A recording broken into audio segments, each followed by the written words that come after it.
source is one and the same, ultimate consciousness only. So that energy itself completely expresses. Just like Radhika, when I see my own sweetness in the mirror, I become eager to taste it.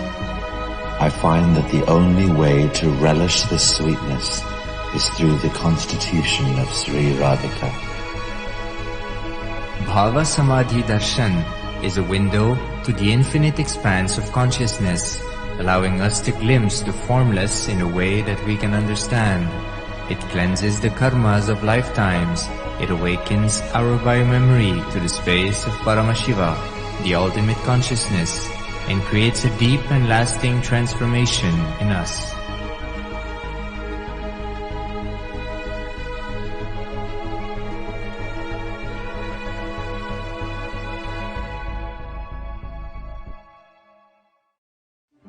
One or two times have Ganapati Darshan, Venkateshwara Bhava Samadhi Darshan, Devi Bhava Samadhi Darshan.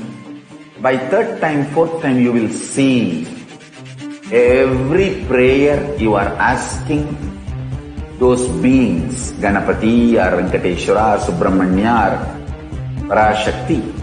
Simply those prayers become reality, and the relationship between you and that cosmic beings built.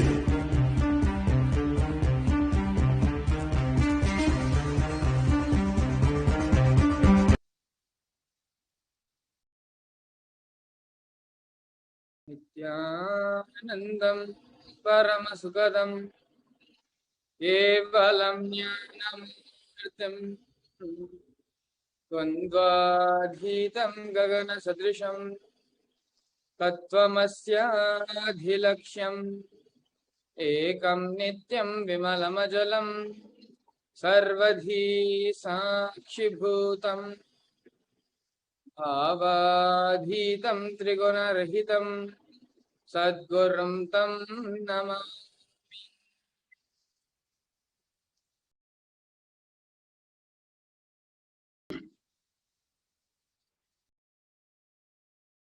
Namaskar everyone. Welcome all of you to today's Devi ParaShakti Bhava Samadhi Darshan and Akashic reading with the blessings and grace manifesting the Supreme Pontiff of Hinduism, Jagat Guru Mahasnidhanam, His Divine Holiness, Bhagavan Sri Nithyananda Paramashivamam.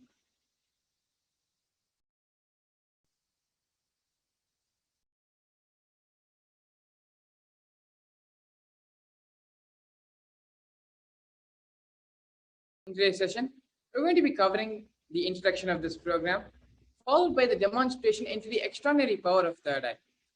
After that, we're going to be learning who is Devi ParaShakti, what are the Akashic readings, and how can we benefit by attending and experiencing an Akashic reading session.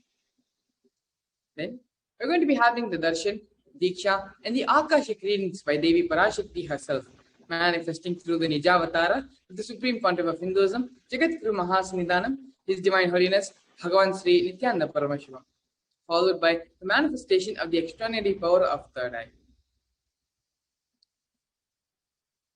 So let us first understand some fundamental concepts and truths and cognitions.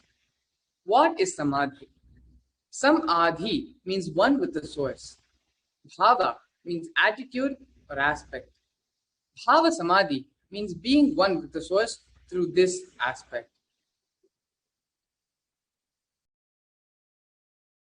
The aspect, bhava, you choose. Through that bhava, being one with the source, samadhi is bhava samadhi.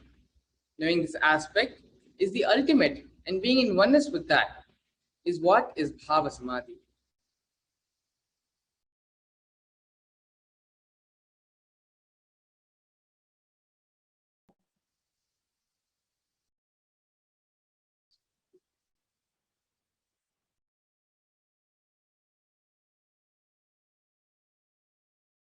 Bhava Samadhi awakens your Kundalini Shakti, which is a latent potential energy inside every human being. Awakening of the Kundalini Shakti results in extraordinary abilities expressing through us, like the third eye awakening, ability to have the remote vision, ability to scan anyone's body, levitation, teleportation, and materialization. Bhava Samadhi Darshan awakens your Kundalini Shakti and your whole brain becomes alive. This influx of superconscious energy visibly slows down the aging process and improves immunity to disease.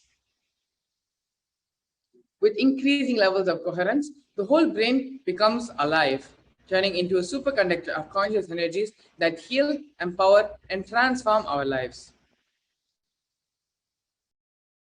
Having the darshan, or even a glimpse, brings lasting transformation in us.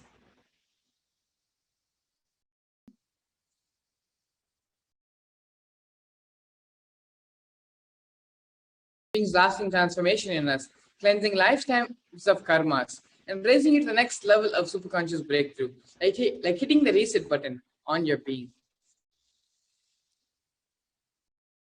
Hearing the Bhava Samadhi Darshan on neurons mirror that of the avatar. Mirroring of neurons activate and process all the absorbed movements of information of the avatar just by seeing and without the physical action. That is, our entire body is silently and without movement, recreating what is happening distances far away, experiencing the superconscious energy radiated by the avatar. Akashic readings are not predictions. They are a reading from the cosmic archives. There is no such thing as past, present, and future. Beyond space, creation and destruction happen simultaneously. The dimension of time starts the past, present, and future. But in the Akashic records, there is no past, present, and future. That is why what you call as happening, yet to happen are all clearly already recorded. Supreme Pontiff of Hinduism. The Supreme Pontiff of Hinduism, Jagat Guru Mahasannidhanam, His Divine Holiness Bhagavan Sri Nithyananda Paramashivam, is the reviver of Kailasa, the ancient enlightened Hindu civilizational nation. Supreme Pontiff of Hinduism is the 1008th incarnation as per Hinduism, recognized by his predecessors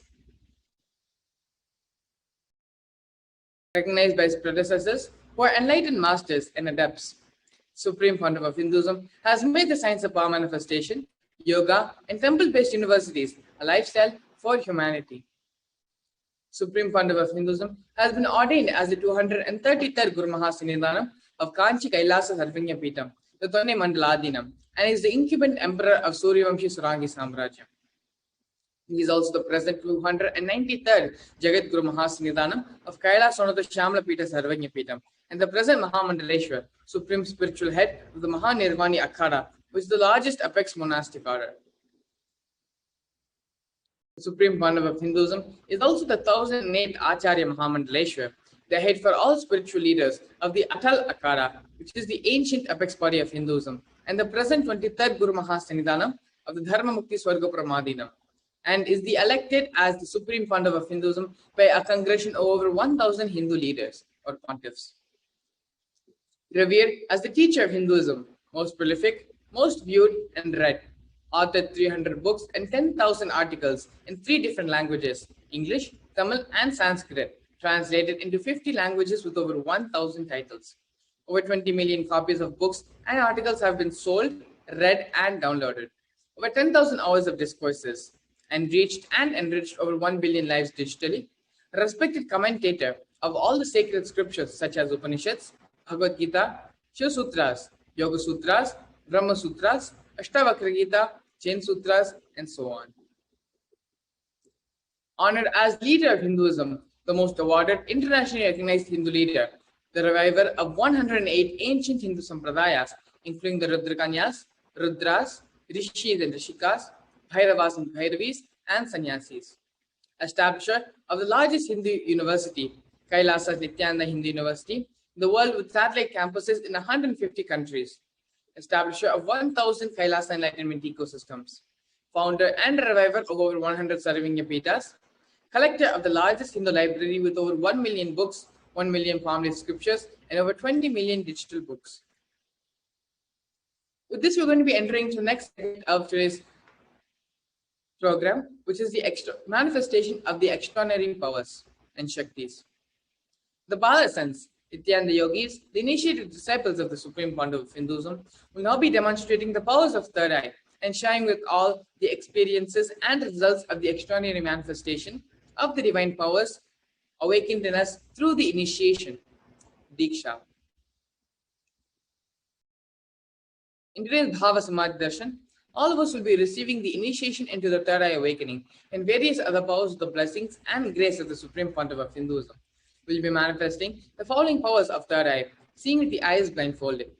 Third eye is a cosmic browsing center located between the brows, which upon initiation, one can effortlessly express the powers and see through the third eye just as you would with two eyes.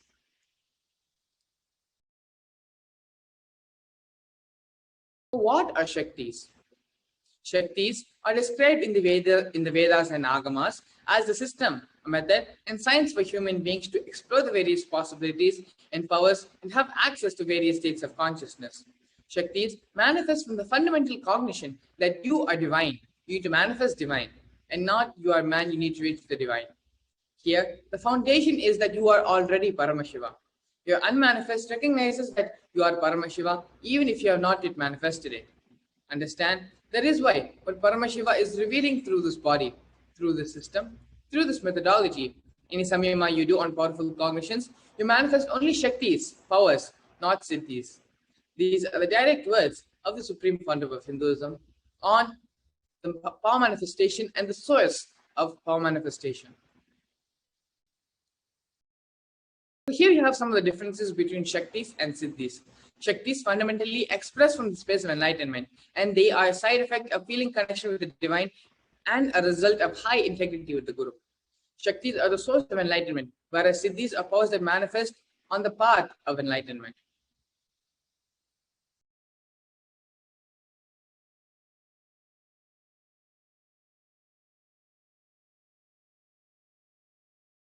The Shaktis of Paramashiva manifest through ordinary human beings in an extraordinary way after the initiation from the avatar. Shaktis are permanent, whereas Siddhis are not permanent and may divert you from your goal of enlightenment. So Paramashiva is the source of all Shaktis. He is the primordial divinity in Hinduism, the ultimate reality and cause which is self-effulgent, Swayam Prakasha, all-pervading, unchanging beyond time, space, form and causality. As the fundamental base of our Vyakta, the unmanifest, and Vyakta, the manifest existence, he performs the Panchakrityas, the five cosmic actions of Srishti, which is the creation, Sthiti, which is the sovereign rulership and maintenance, Samhara, rejuvenation, Trobhava, pulling out of delusion, and Anugraha, which is the liberating grace for all living entities.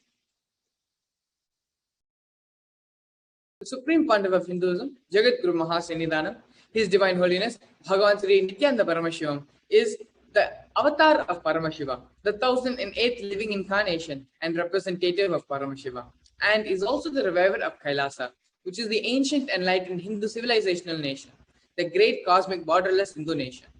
Ever since the beginning of the civilization, the Sanatana Hindu Dharma has been the cradle of enlightened beings in highly advanced sciences. It was where the science of enlightenment and powers, Shaktis, was lived and taught as a lifestyle. For the first time in modern day, the Supreme Pontiff of Hinduism is reviving these yogic sciences and transmitting it to the world at a record-breaking pace which has never been accomplished before.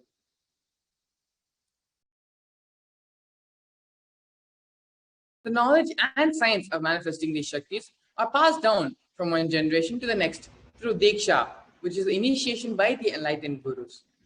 The Supreme Pontiff of Hinduism, being recognized as an avatar at a very young age, was trained and taught these sciences to revive the initiations and knowledge repositories for billions to manifest the science of power manifestation from the various disciplines of Vedanta, Tantra and Shri Vidya, Yoga and Yogic powers, Mantra Shastra, Siddha Vidya, the science of Aushadha, Advaita and Bhakti Yoga, Paramashiva Jnana and Paramashiva Vijnana.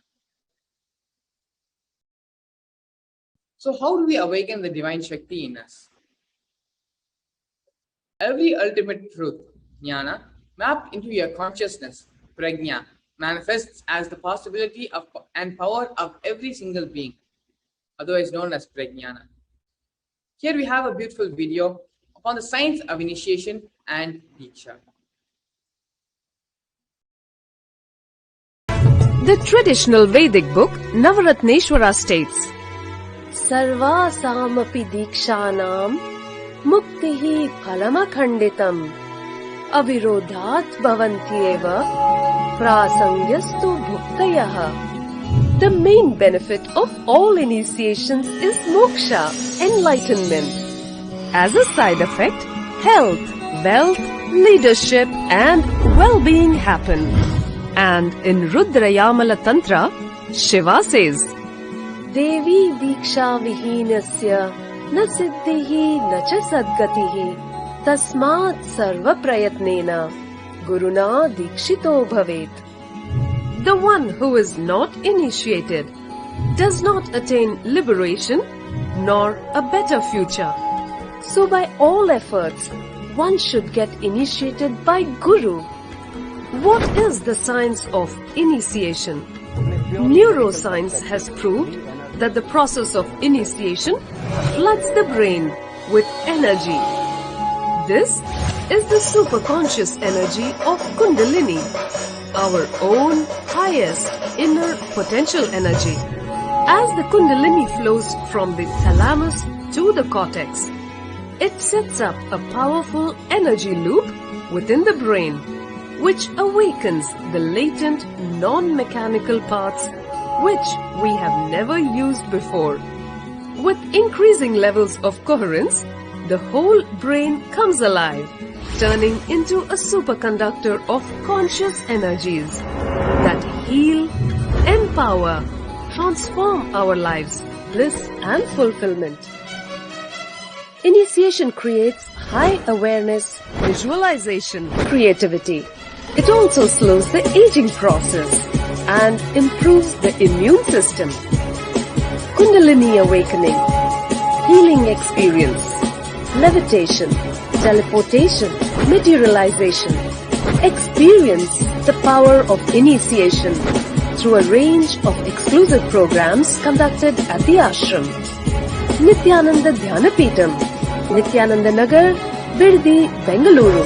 Contact 97422-03311 H276.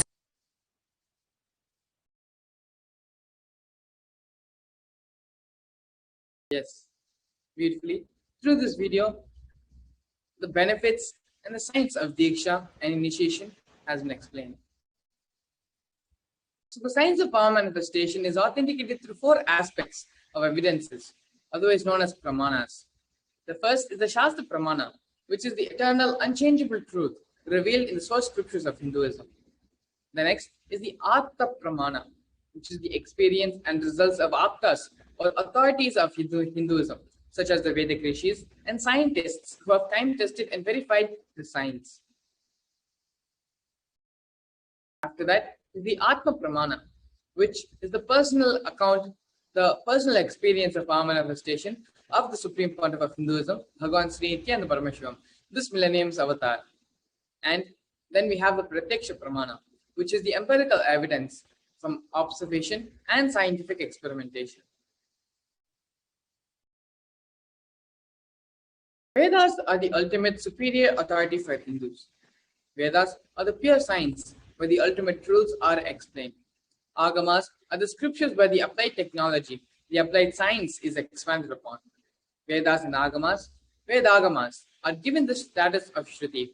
As they are directly revealed by Paramashiva, they are the ultimate, eternal, unchangeable truth. A reference cited from these Shastras or source scriptures is called the Shastra Pramana. Let us now get ready to witness a very unique and exciting demonstration of the power of third eye.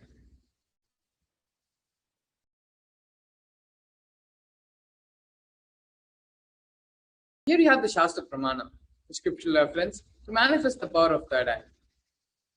Kapalantar manonyasya tishthanmilita lochanaha kramena manaso dadyart lakshayed lakshamuttamam.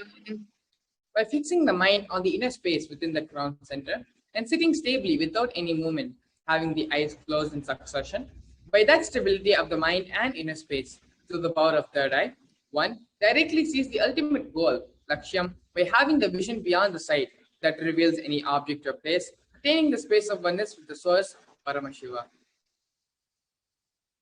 And here we have the Apta Pramana, where Bhagavan Sri Krishna initiates Arjuna to the power of third eye. In the Hindu Purana Bhagavad Gita, Bhagavan Sri Krishna initiates Arjuna into the power of third eye to behold Krishna's Vishwarupa Darshan, the vision of his cosmic form. The 11th chapter of Bhagavad Gita contains the description of Bhagavan Krishna's cosmic form, which is completely narrated by Arjuna as he sees Bhagavan Krishna through the third eye. Here we have the Atma Praman, the personal experience of the awakening of the Supreme Concept of Hinduism. In Swamiji's own words, first experience that I was able to see everything around me, above me, the whole 360-degree, 10 directions, below me, everything. I realized not only I was able to see, I was able to feel, experience all of that as me. Here we have the Pratyaksha Pramana, which is the empirical evidence from observations and scientific experimentation. Study measures and compares metabolic cell activity of the brain in conscious and meditative open F third eye states using positron emission tomography, otherwise known as PET. When doing daily activities, high activity is measured in the brain where the third eye is located. And when in deep samadhi states, only the third eye region is active and almost 90% of the brain is at peace. Here is the Sakshi Pramana, which are the experiences and results of the extraordinary manifestation happening through the initiated disciples of the Supreme Concept of Hinduism. This rare, sacred science of third eye awakening is being made available to humanity for the ultimate enrichment in conscious evolution by the Supreme Concept of Hinduism, Bhagavan Sri Nithyananda Paramashiva, who, as a living incarnation of Paramashiva, the Supreme Concept of Hinduism, embodies the most profound yogic states that surpass all bounds of time, space, and matter. The Supreme Concept of Hinduism is gifting this pure, great science of third eye awakening, along with many other spiritual sciences, through initiation, Diksha. But millions of people have already been initiated by the Supreme Concept of Hinduism and are experiencing the profound results as extraordinary powers in their everyday life. So with this, let's now get ready to witness the live Sakshi Pramana, demonstration of the power of third eye with the Balsans and the Nithyananda yogis.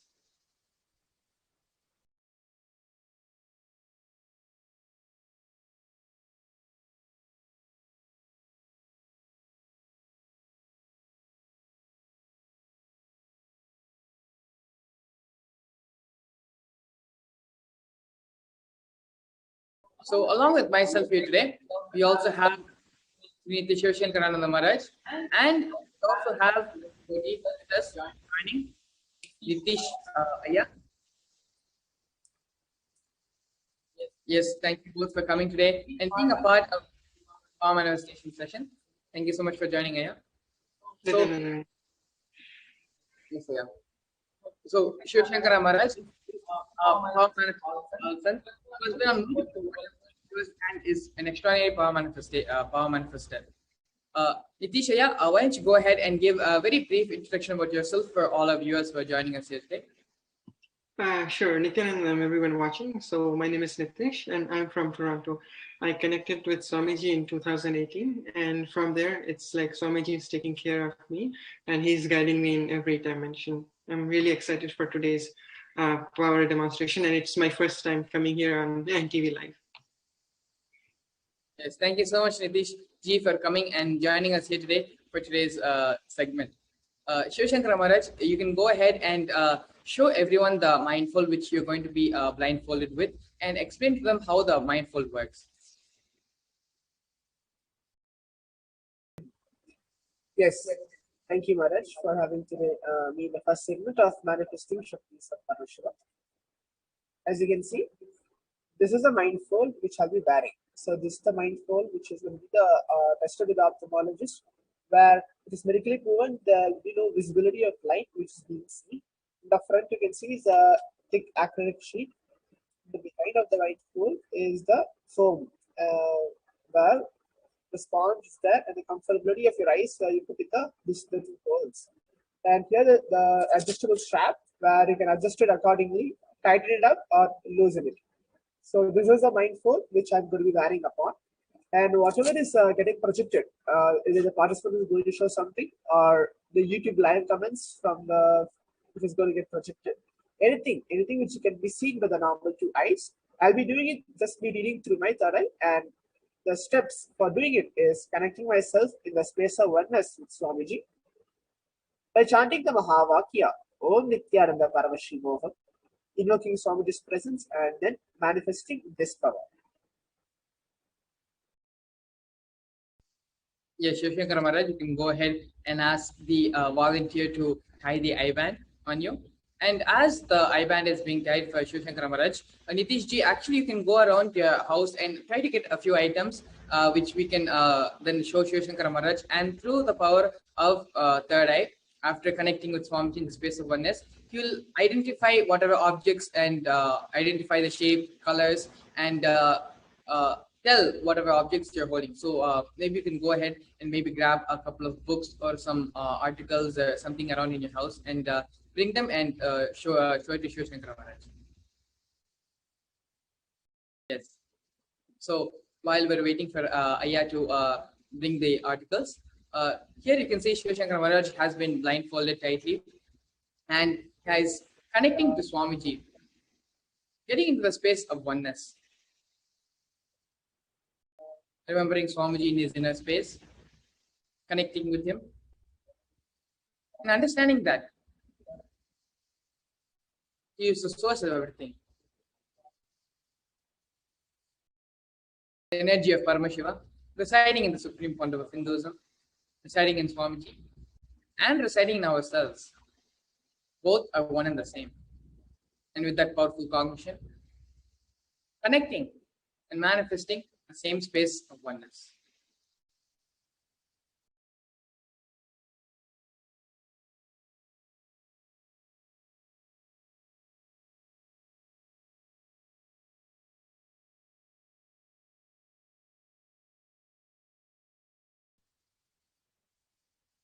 Yes. So she has come back and is ready to show the articles for Shivashankar Maharaj to read out. So Shivashankar Maharaj, can we start the demonstration? Yes. Yes, great. Nitish ji, you can go ahead and start showing the objects one by one. And Shivashankar Maharaj, through the day, is going to be seeing those objects and describing them for all of us. Please go ahead. Yes, he's holding a book of Living Enlightenment, the Gospel of Paramahamsa Nithyananda. Swamiji's Living Enlightenment book. Yes. Nitish ji, move on to the next item.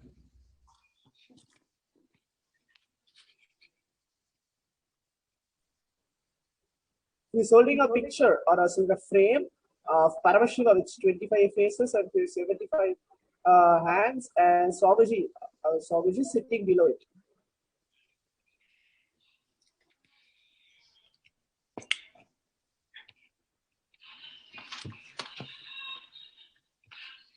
He is showing a Bhagavad Gita decoded book, Paramahamsa Nithyananda. In that, Swamiji is sitting and he is wearing a turban, and there's a peacock feather, 3 peacock feathers on top, and there's a chariot below, underneath of the book, and there's a Bhagavad Gita decoded book of Swamiji.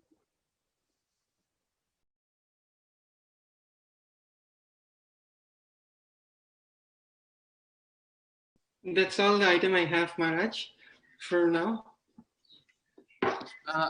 That's great, Ayya. So, Ayya, has Shivashankar Maharaj been able to read out correctly, describe what the objects which you had showed here?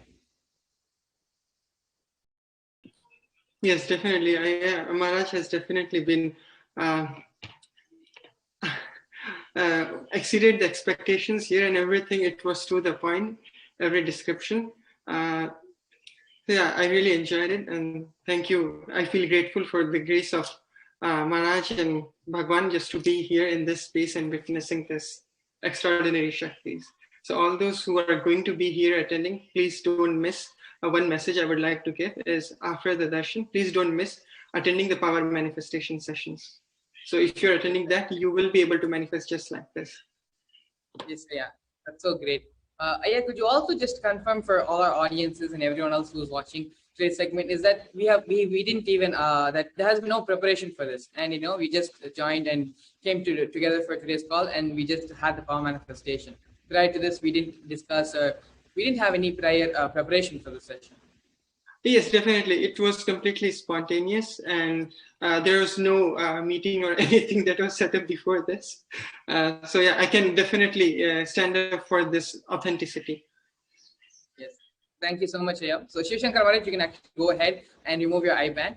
And so we request everyone to continue to stay tuned. We're going to be entering to the next segment of today's power demonstration, which is the power of body scanning.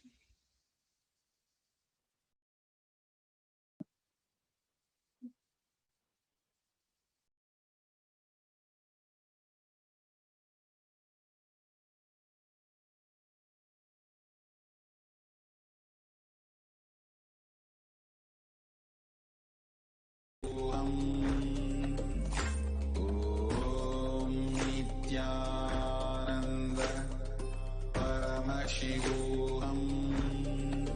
Om Nithyananda Paramashivam Om Nithyananda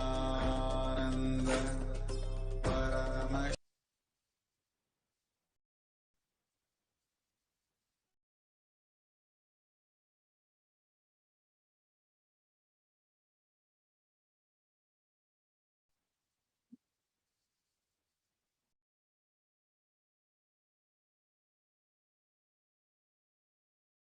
In this power of body scanning, one awakens the ability to scan illnesses, diseases, medically diagnosed issues, and provide solutions through the awakened third eye.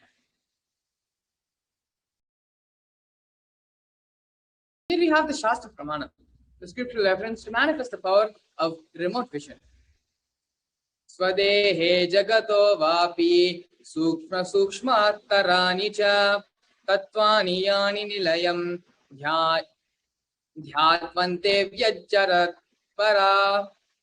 Bhagavan Paramashiva says, cognize deeply from the subtle to the subtlest constitutive principle of your whole body, Swadeha, or of the whole universe, simultaneously consist of the essential reality.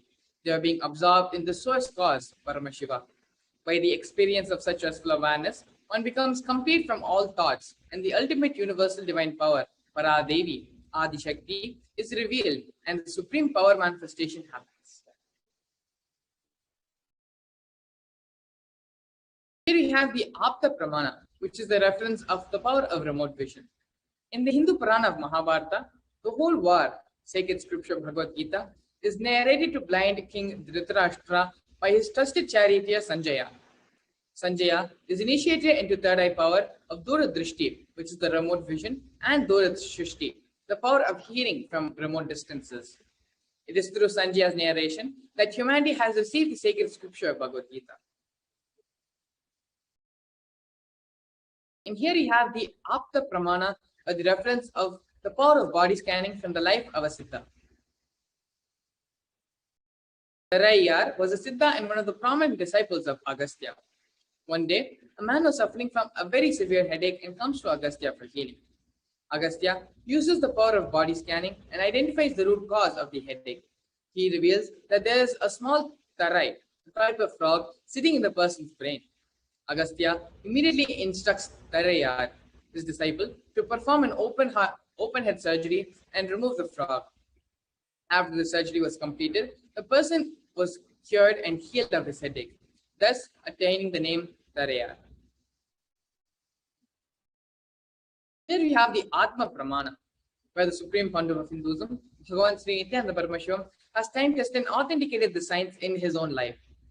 On the 22nd of December 2019, Supreme Pontiff of Hinduism revealed how he uses this power of body scanning. Paraphrasing of his own words, only when I had the multiple compound hand fracture, I was forced to go to surgery and therefore for medical checkups related to that. At that time, they detected heavy metal quantity in my different organs. It was revealed that I had been poisoned without our knowledge. I immediately used diagnostic methods instead of medical facilities to study the body condition due to the poisoning. Through body scanning, I found out what the problems, imbalances had happened and where balance has to be done. I use allopathy as a second opinion to verify my findings. Here we have the Sakshi Pramana, which is the experience and results of the extraordinary power manifestation happening through the initiative disciples of the Supreme Founder of Hinduism. And here you can see we have snippets from various social media posts of devotees and disciples from all across the globe who have manifested these powers of body scanning and remote vision. Let's now get ready to experience a live demonstration of this power of remote vision.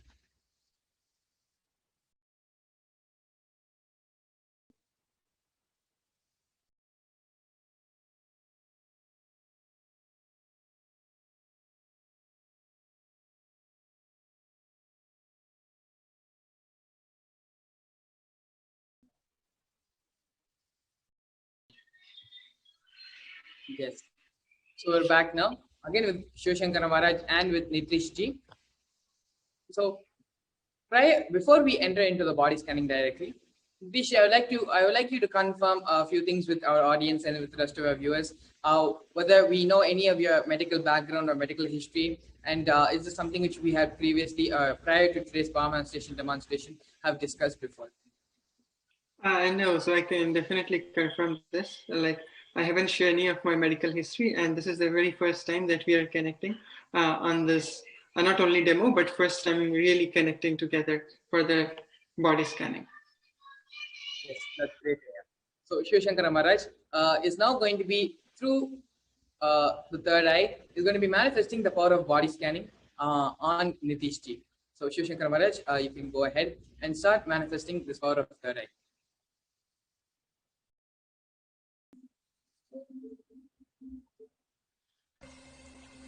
I welcome you all with my love and respect. Om Nithyananda PARAMASHIVAM.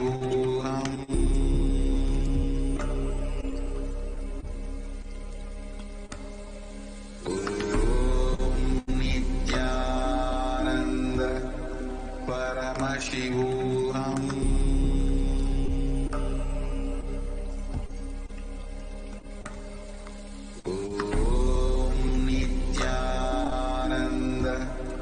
PARAMASHIVAM.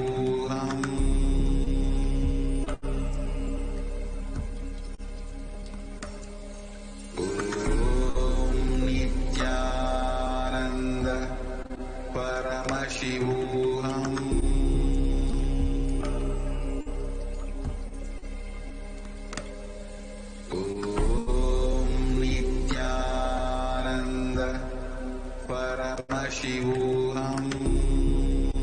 Nithyananda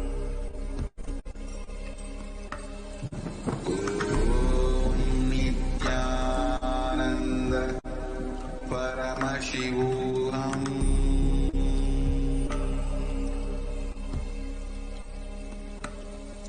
Om Nithyananda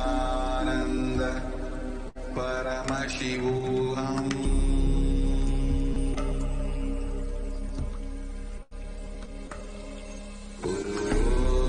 Nithyananda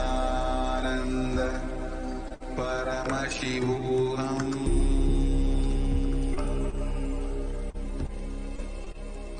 Yes. Om Nithyananda PARAMASHIVAM. So very beautifully what Swamiji revealed is, see, you're a type of person where if anything happens, you're not able to completely open it up to a person who's outside. You know that you whatever you're doing, either some activity, you are okay with it, and if it's some kind of problem happens to you, you are able to just deal within yourself. So that is that an issue where you're not able to open up with the people. So that is some mind related issue which is affecting your body. Major issues which is not there's no any major issues which is affecting your body, but you think there is a cognition or your own ideas which is affecting your body. You are thinking, but I'm just telling you what Swamiji is telling. There is nothing which is affecting your body at all. The only two things which Swamiji very showed me is which is the right thigh. On your right thigh, whenever you sit and you stand up and you go do some activity, you usually jog or do some kind of a yoga, When you come back, that time of muscles in your right eye, it slowly numbs. The numbness you feel, that is there, and your whenever you eat food, you feel that why I'm not able to continuously have the stomach full, empty, like able to continuously digest. Either you feel more hungry or the food which you eat is not satisfied for you. That is always there. Where Swamiji always tells that eat 1 meal per day. You have a condition. Okay, he's telling that, but how can I implement that in my life?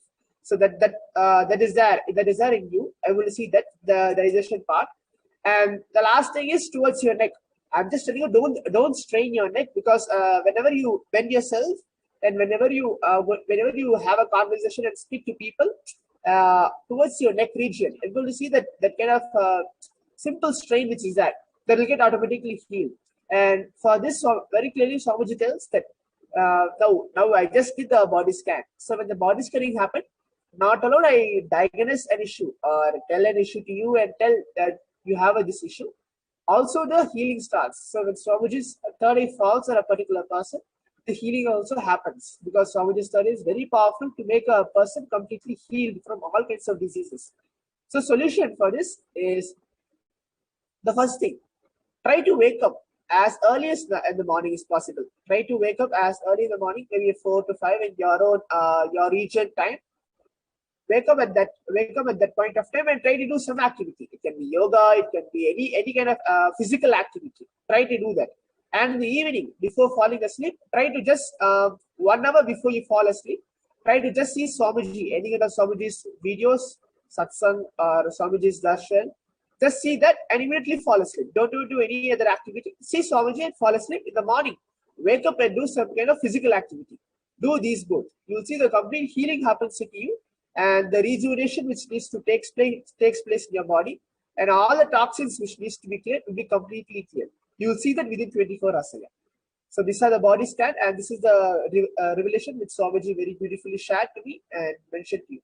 If you're able to relate with it, you can go ahead and share. Yes, thank you so much, Maharaj, for this. Definitely related to thighs and this next pain you mentioned, it's definitely correct. The process, what the body was going through while the third eye of Swamiji was manifesting through was that I can feel the intense heat landing in the system. And those areas that you mentioned, like here, I was able to feel something is going on. So the sensation was there. Thank you so much to beloved Bhagwan and to you, Maharaj. Yes. Thank you so much, Shivshankar Maharaj and Nitish Ji, for coming today and joining us for this segment of Power Manifestation. Thank you both so much. Yes. So with this, we're going to be entering to the next segment of today's program. Please stay tuned.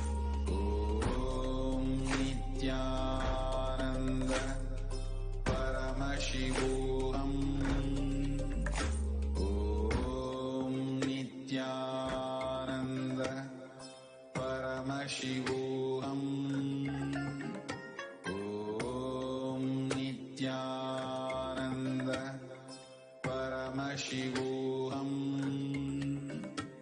Om Nithyananda PARAMASHIVAM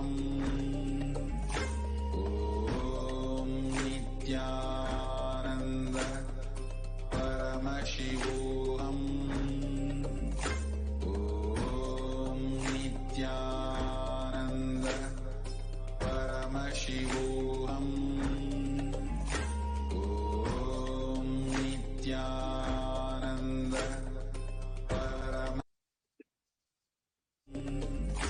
Om Nithyananda.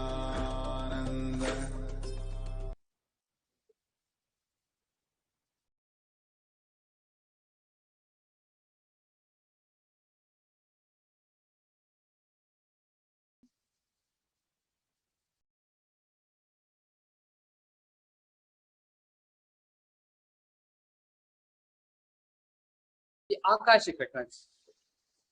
Akashic records are created in space. Whatever has happened in time is there as a file. Nothing can be destroyed. Please understand, none of your actions, thoughts, plans, emotions, words, none of them can be destroyed. The Akashic records are the cosmic archives of everything happening, and yet to happen. The Akashic records are the verbal, visual, 5-dimensional document. Whatever is happening continuously gets recorded. All the information you collect from all of your births is in your DNA. You can access some of them just to understand and not to waste the time doing the same actions again and again. The Akashic readings are not predictions. They are readings directly from the cosmic archives. There is no such thing as past, present, and future. Beyond space, creation and destruction happen simultaneously. The dimension of time starts the past, present, and future. But in the Akashic records, there is no past, no present, and future. And that is why what you call as happened, happening, and yet to happen are all already clearly recorded.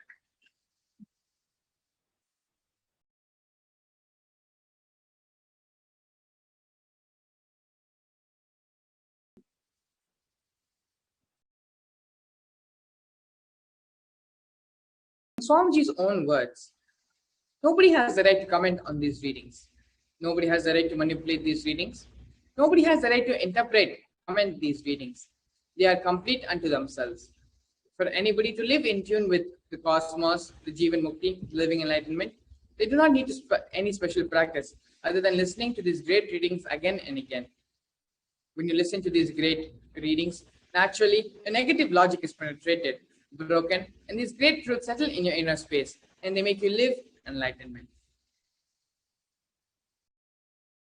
As the avatar of Paramashivam, only an avatar can decode the Akashic readings, and the Supreme Pontiff of Hinduism has graced humanity with the blessings and darshan in the form of Devi ParaShakti, revealing the answers to questions to the yearning of seekers as solutions, breakthroughs, and liberating humanity from pain and suffering. Any question given to Devi ParaShakti is not just an answer, but a karmic breakthrough for the receiver. Here we have the Shastra Pramana, the scriptural reference to manifest the power of Akashic reading. The reference is taken from the Vijnana Bhairava Tantra, Dharana 61, Sutra 84. Akasham vimalam pashyan kritva drishtim nirantaram stabdhatma tatkshanat devi bhairavam vapurapnuyat. Bhagavan Paramashiva says, looking at the spotlights in finite etheric space, Akasha, beyond the sky and clouds, one should fix one's gaze from the third eye without blinking continuously and make the body and inner space steady and motionless. In that very moment, O Devi, one obtains the nature and power of the infinite space, Bhairava. Here we have the Sakshi Pramana, which are the experiences and results of the extraordinary manifestation happening through the initiated disciples of the Supreme Pontiff of Hinduism. We have here some of the social media snippets and screenshots of devotees and disciples from across the globe sharing their experience of power manifestation, where they have successfully manifested these powers of remote vision after the initiation from the avatar.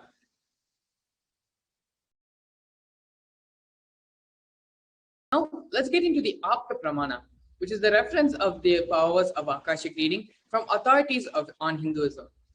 In the Hindu Purana of Mahabharata, that narrates a story of this great sage Maitreya, who reveals the secrets to Vidura, the story of his birth in human form and the reasons for all his suffering. Sage Maitreya accessed the Akashic records and told Vidura that he was not an ordinary man, but was in fact an incarnation of Yamaraja, the Lord of Death. He was to play the part of a so-called Shudra for 100 years, being cursed by Manduka Muni. And here we have the Atma Pramana, which is the personal account of the Supreme Pontiff of Hinduism, his experience with the power manifestation science, where he has time tested and authenticated it. The Supreme Pontiff of Hinduism's own words, reading the Akashic records is just opening the screen and it will appear. Originally, the Akashic records will appear in Sanskrit, and then it gets translated into English during the process of seeing the scene and cognizing. That is why most of the English words which are used, those same words are getting repeated during the Akashic readings, because the seer, during the process of seeing, translating the scene. Because the seer is the person who is talking to you regularly in English, uses the same word to cognize and translate the scene itself during the process of seeing. So what are some of the benefits of the Akashic reading? The Supreme Point of Hinduism says, all the information you collect from all of your births is in your DNA. You can access some of them just to understand and not waste the time doing the same actions again and again. Accessing the DNA code, reading the Akashic records will be useful for you to be liberated from your default future, bringing an end to binding cognitions, known and unknown sufferings, leading you to experience enlightenment or PARAMASHIVAM. Only an avatar can alter the Akashic readings. The initiated sons can view the Akashic records. However, only an avatar can alter, edit, upgrade, and change the Akashic readings. During the Darshan and Diksha, the Supreme Pontiff of Hinduism blesses and upgrades the Akashic records as per the prayer of the devotee. So what can you ask in an Akashic reading? The most accurate and unbiased answer to any questions about your life, destiny, purpose, or everyday parts of your life. Be spiritually healed, have physical and emotional problems with just a look or a word. Understand the reasons behind your life's happenings, receive the blessings to fulfill your right desires, and get the clarity to redesign your future. So these are some of the things which you can ask and which you can expect from the Akashic readings. Now, let us move into the next segment of today's program, which is understanding the divine feminine consciousness. Here we have the Dhyana Shloka of Devi PARASHAKTI. Shiva Shaktya Yukto Yadi Bhavati Shaktya Prabhavitum Na Chedevam Devo Nakashala Spanditum Api Atasvamaradyam Harihara Viranjadi Bhirapi Pranantum Stotum Va Katamakrita Punja Prabhavati. Lord Shiva only becomes able to do creation in this world along with Shakti. Without her, even an inch he cannot move. And so, how can one who does not do good deeds or who does not sing your praise become adequate to worship you, O Goddess mine, who is worshipped by the Trinity? Bhavanitvam dase mai pitaras drishtim shakarunam itistotum vanchan kadayati bhavanitvam itiya tadaivatvam tasmai disasi nija sayujya padavi mukunda brahmendra sputamakuta nirajiti padamam. If anyone has a wish in his mind to pray, you Bhavani, my mother, please shower on me a part of your merciful love. Even before he says, you Bhavani, you, my goddess, would give to him the water falling from the crowns of Vishnu, Rudra and Brahma at your feet and grant him the eternal life in your world.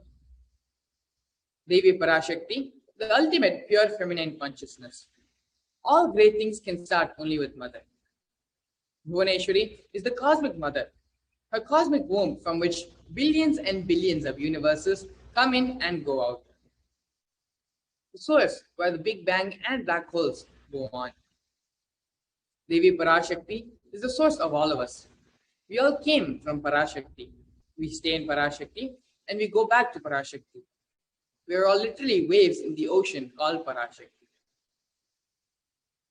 PARASHAKTI is the source Shakti, source energy, source power from which all of us came, in which all of us are even now existing in which all of us are going to merge back into. It is like a wave starting from the ocean, staying in the ocean, raising in the ocean, and falling back into the ocean. We all start from PARASHAKTI, stay in PARASHAKTI, raise in PARASHAKTI, drop and merge back into PARASHAKTI. PARASHAKTI is the main deity of the sacred feminine, the divine consort of Bhagavan Paramashiva, who is the Lord of the Supreme Consciousness. PARASHAKTI is the embodiment of Tyaga. The divine feminine consciousness is unique only to Hinduism. The unique contribution to the spiritual consciousness from the Vedic tradition is the sacred feminine worship. Even if everything from what the Vedic tradition gave is lost, if just the sacred feminine tradition is there, then the whole thing can be revived back, because the sacred feminine worship, mother worship, is the seed of the Vedic tradition. Hinduism has at least 10,000 sampradayas or subsects. And if all of these sampradayas were lost one day for some reason, and only one sampradaya of Devi worship remains, the whole thing can be brought back. Because the whole thing is centered on this one, mother worship. Mother worship carries the blueprint, a hologram of the whole Vedic tradition. The sacred feminine worship is the hologram of the Vedic tradition. There is no enlightened being on the planet Earth without worshipping the sacred feminine, including myself. I am basically a Shakta. I myself follow Devi worship. From the beginning, if you see my biography and all the deities I have carved, the darshans I have had, they have all been mother-based, Devi-based. These are the direct words of the Supreme Father of Hinduism. She has revealed to all of us on the 17th of September 2010. There's a beautiful story narrated by Sri Ramakrishna Paramahamsa, a great avatar. Shiva is Brahman, but Devi has the key to reach Brahman. Unless she opens, nobody can reach. Very beautifully, Paramahamsa Ramakrishna describes a house scene. Even though the husband is the owner of the house, the key to the house will be on the hip of the mother. Either you have to fall at the feet of the mother or the small sons of the mother. Only they can touch that place and remove the key. Nobody else can touch. So either surrender to the mother or the people who are close to the mother who can reach. The divine cosmic beings are real, and they manifest from Kailasa, the enlightened time-space zone, through deities and through incarnations. In Madurai, Paramashiva as Bhagavan Somasundareshwara and Devi ParaShakthi as Devi Meenakshi came down from Kailasa to establish the greatest enlightenment ecosystem. In Madurai, Bhagavan Somasundareshwara graced the people of Madurai with various miracles, and he stays in a frequency where he can immediately assume the human body and relate with, answer you, respond to you, and raise you. This whole Sheva Leelarnava, which happens in Madurai, beautifully Paramashiva reveals that in every time when he assumes the form to manifest certain powers and grace the devotees, he exemplifies the expression of certain sacred secrets that humanity can benefit from. Here we have a beautiful story of how Lord Somasundareshwara brought back Malayadvaja from the dead. Once, Lord Somasundareshwara asks Devi Meenakshi, why Devi Kanchanamala why she does not bathe in the temple tank. Please ask her to come and have the beautiful opportunity to bathe in the temple tank. Devi ParaShakthi then goes and conveys this message of Lord Somasundareshwara to her mother. And Kanchanamala then goes to the Brahmins and asks them what is the most meritorious mode of bathing in the temple tank. They reply to Queen Kanchanamala. It must either be taken by holding the hand of the husband, holding the hand of a child, or a cow's tail.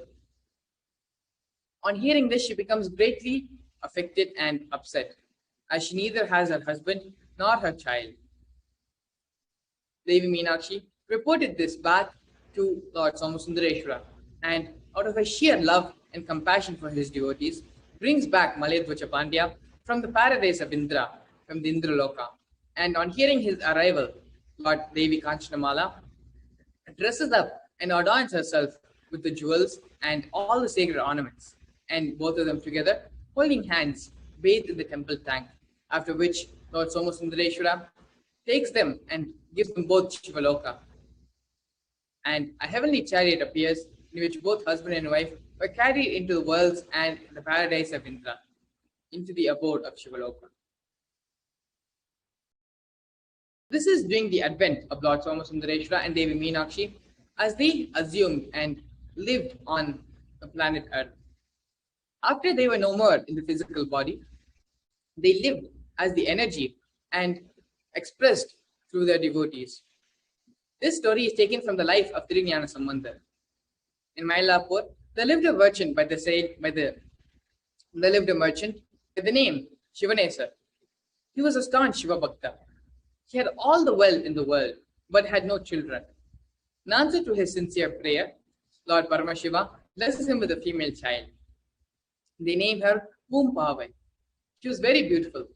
Shivanesa then hears of Jnana Sambandar's greatness and feels that only Jnana Sambandar is a suitable match for his daughter. Mentally, he offers Pavai to Jnana Sambandar. One day, when Pavai was gathering flowers in the garden, She was bitten by a poisonous snake and she died instantly. Shivanesar even announced that he would give any amount of money to anyone who would be able to revive her back, but no one was able to. He then recollected that he had already mentally offered Pumpavai to Jnanasambandha. This instills great courage into Shivanesar, and he cremated the body of the girl, collected the ashes, and preserved them in a pot. Daily, he would decorate the pot with flowers and sit near it and meditate on Jnanasambandha. One day, the news of Jnanasambandha staying in Tiruvattriyur reached the merchant. At once, he erected a big pandal from Mylapore to Tiruvattriyur, and followed by a throng of Shivabhaktas, Shivanesar begins to proceed towards Tiruvattriyur to meet Jnanasambandha.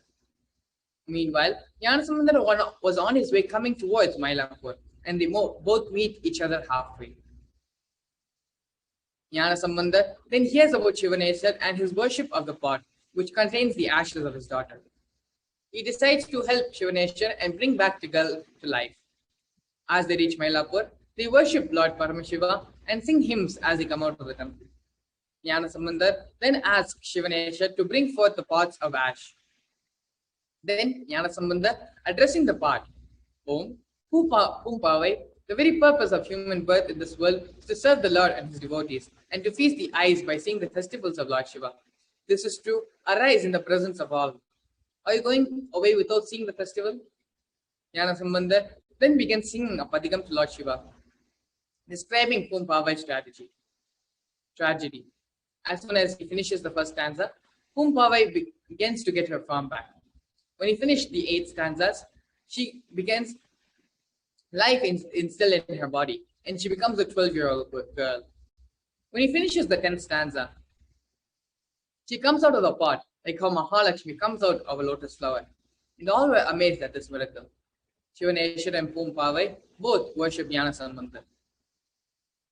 Shivanesar then entreats Jnanasambandha to accept Pumpavai as his wife.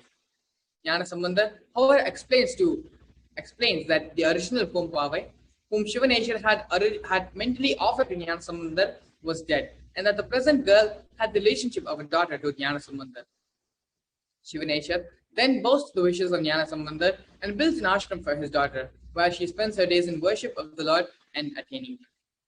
So this is a beautiful story of not only when Devi Meenakshi and Lord Somasundareshwara were in the human physical body, but even after they leave their physical frame, through the devotees and through living in the temple, through the energies and the Archavataras of the temple, they continue to manifest and grace, bless, fulfill all the desires and fulfill the wishes of their devotees. These are not some things which happened only so many thousands of years ago. Even now, in this modern era, Paramashiva is very much available to all of us, and the Supreme Pontiff of Hinduism, Bhagavan Sri Nithyananda Paramashivam, as our Guru and as the representative of Paramashiva, is continuing the miracles and the Shiva Lilarnava, not only in Madurai, but all over the world, across thousands of disciples and devotees from various parts of the world. Today, now, in this next segment, we're going to be having Sundareshwara Maharaj, along with many other devotees and disciples, sharing the various experiences, darshans, power manifestations, and miracles which have happened in their life due to the grace and blessings of our Master, the Supreme Pontiff of Hinduism, Bhagavan Sri Nithyananda Paramashivam, and the experiences which they have had in relation to the recent Akashic readings which have happened with the grace and blessings of Devi ParaShakti herself. So please stay tuned as we get ready and prepare ourselves for this next segment of today's program.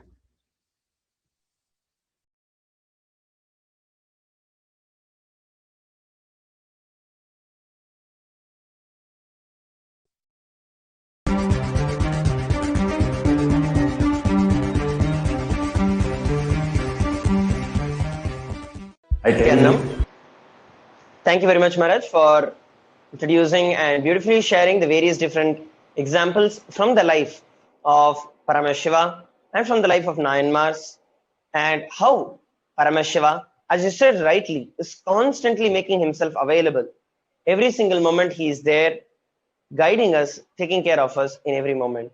And that is exactly what we're going to be listening to in this segment. And once again, I'd like to welcome and invite every one of the participants who are watching us live, who are seeing us live on YouTube, Facebook Live, and the Nithyananda TV, and the various Zoom two-way video conferencing sessions. I welcome every one of you once again for this beautiful Akashic readings by Devi ParaShakthi. So without any further ado, we'll be entering into this segment. And in this particular segment, we're going to be understanding what are the different examples and experiences that our participants have had, various disciples and devotees have had in their life after being with Swamiji and receiving the grace and the blessings of Devi ParaShakthi. So this segment will also be a beautiful one where we all can understand what is that we need to do and how we can actually prepare ourselves to receive the Akashic readings from Devi ParaShakthi. What are the different things that people have gone through, how they prepared themselves, and what is the way that Devi ParaShakthi revealed to them, and how after that in their life they saw the changes. So these are some things that we'll be listening to today. So starting first, we are having Mukund Chandrahasan from US. Nithyananda.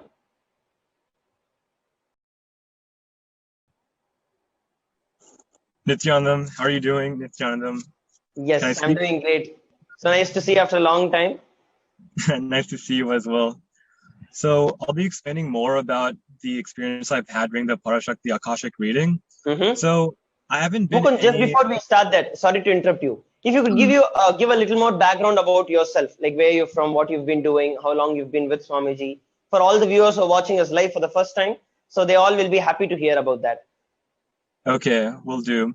So I've known Swamiji since about like 2004, 2005, 2003, one of those early ages.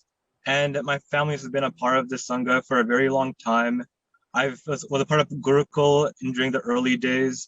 I was there for about 2 years during 2007, 2008, that time period. And it was a very good time. We did yoga in the morning, did all type of mischievous activities. I'm sure Swamiji remembers the stories that we've had. And overall, I've been continuously within the Sangha trying to learn more about completion, more about meditation, more about the enlightenment science. As there's a very big soul seeking that I have, a very big urge about me that making this spiritual journey a priority in my life, more so than other things. So with this seeking that I'm having, I'm able to get more clarity through the Akashic readings and then pave the priorities in my life depending on what is being said during those Akashic readings. So maybe this will be a good segue to talk about the Akashic readings. So I'm not no stranger to the Akashic readings. The first time I've gone to Kala Bhairava, I asked what is the purpose of my life, and then there's a very interesting response that he gave me. I don't want to reveal it because I don't want to jinx anything. So we'll see how things turn out. So the question that I asked recently, I believe yesterday or the day before, I asked Mother ParaShakthi, how do I progress on my purpose? Because personally, I've been going through a bit of a stasis in my life where I don't know what is the next direction to go towards. So asking this question was more of like a clarity type question. That's the space that I was holding. So the response that she gave to me in Tamil, she said that for once I have to drop my ahankaram, which means ego, means arrogance, means like pride. And I very resonated with that very well because it goes to another type of reading, which is a Vaidishran Nadi reading that I did about 2 years ago. And in that same reading, they explain the exact same thing. I have to, in my past janma, my past karma that I had in my past life, I had a lot of arrogance, a lot of ahankaram. So it was very nice seeing this parallel between two different systems of spirituality, both kind of originating to the same ideology within myself. So that itself kind of showed the power of the readings itself. Like they are coming from the exact same space, albeit it be through different organizations or whatnot. So that comes to show this is very powerful. And in addition to that, the ParaShakthi revealed that I have to be doing 48 days of Navagraha Abhishekam at the Los Angeles temple. And then afterwards, circle around it 9 times, like the traditional way you worship the Navagrahas. And this part was actually very interesting to me as well, because as of the last 1 to 2 years, I've been very interested into the science of Jyotisha, and I've been learning. I paid like $400 to learn about this professionally. I'm not finished with it yet. There's always like a big ocean of astrology knowledge to be gained, but it's very interesting seeing how she was relating some things that were personally very important to myself, and was able to, you know, understand all about what makes Mukund, and find a way for me to progress into the spiritual life even more so, into something that I'm very interested to do. Because Navagraha Puja, Navagraha Abhishekam is very powerful, and doing it for 48 days, I'm very excited to see what is the next breakthrough that I'm going to be experiencing. And then the third and final part of the reading that she said was that after I finish this, she'll be helping me progress to the next stage of my spiritual life. I'm very interested to see where that be in the future. So maybe you'll see in the next 48 days or whenever I start, which is going to be very soon, how this transformation will be for me. So yeah, thank you so much, Nithyananda. Yes. So thank you for sharing. And just like how you were sharing, just a few insights as to what you were sharing, right? So when you shared that the Kalabhairava readings and the other readings also that you received, and the Devi's readings are also very much resonating with what each other, like it's all supplementing and complementing each other. And how in your life also, with respect to what you're learning, what your interests are, and how Devi Parashakti is actually perfectly positioning and like perfectly actually giving the right thing that is needed for us to be able to receive her blessings, and also raise ourselves to the higher states of consciousness or the higher levels of spirituality. So at this point in time, right, so once you received a Devi Akashic reading, what is it that changed? See, for example, something would have been there before and now. Like you told that she told you have to drop your ego and complete with the ego. And Swamiji says, ego is any cognition that we have apart from the idea that we are Paramashiva or we are the ultimate, right? So how is that you have been able to experience that? So whenever Devi says, it's not just a word, it's like that has already become a reality also in our life. So if you could share some examples from your life as to how it was before and after the Akashic readings, how you have started like changing, like that has, you can see a physical difference in your life that is removed from your life. Okay. The first thing that pops into my head would be the first reading that happened in the LA temple. So it was a Kalabhairava reading. That was my first exposure to the Akashic records. And as I, entered this space, I mean, like my family was raised Hindu, like I was raised Hindu, but me, myself, I was still in the Western UCLA, like college student mindset. And I was in my little segue towards spirituality, but I was still in the materialistic world as like a, as an individual. So this reading gave me a very big distinction as to a higher purpose that I have within my life, and really shut down a lot of these like fantasies, a lot of these like self-doubt, self-hatred, self-denial type patterns that I have, and really gave me a bunch of clarity into my future.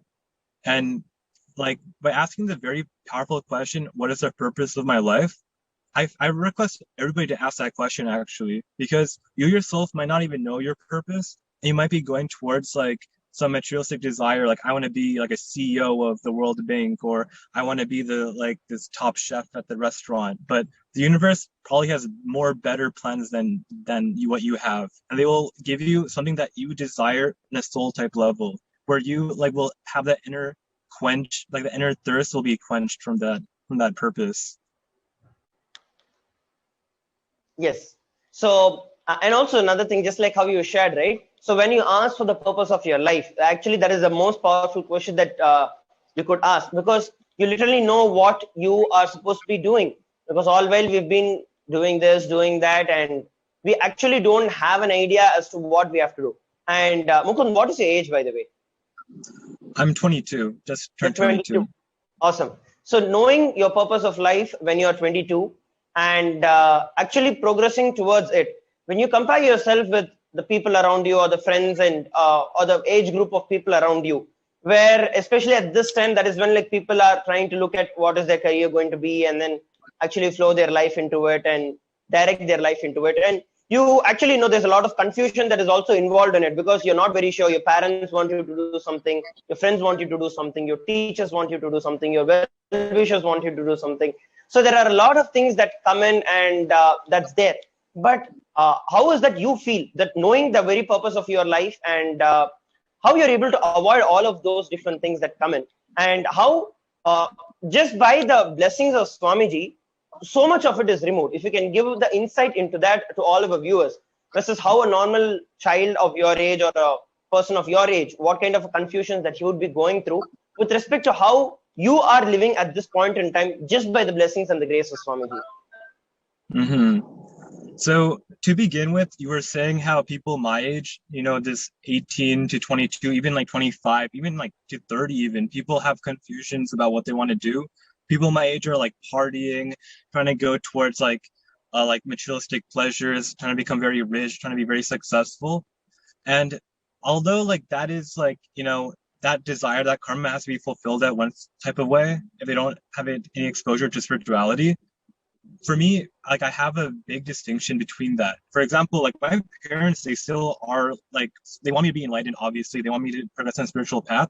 But in the same time, they want me to become, you know, well settled myself, get like a business, get a job, progress in like a very stable way, and then also build like simultaneously my future in a spiritual sense. For me, on the other hand, I know that this higher purpose that I have, it'll make everything kind of align perfectly towards this higher vision. Like all the desires that I have, all this like karma that I have will also come in together into this very beautiful painting that the universe is orchestrating for myself.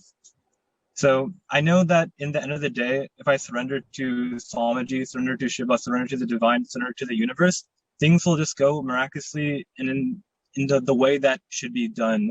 And I'm not really worried at all. Like I've surrendered my ego, even though the Akashic reading said just to, you know, drop my ego has been quenched, or it has been reduced a tremendous amount since maybe like 2 years ago, since I got the original reading.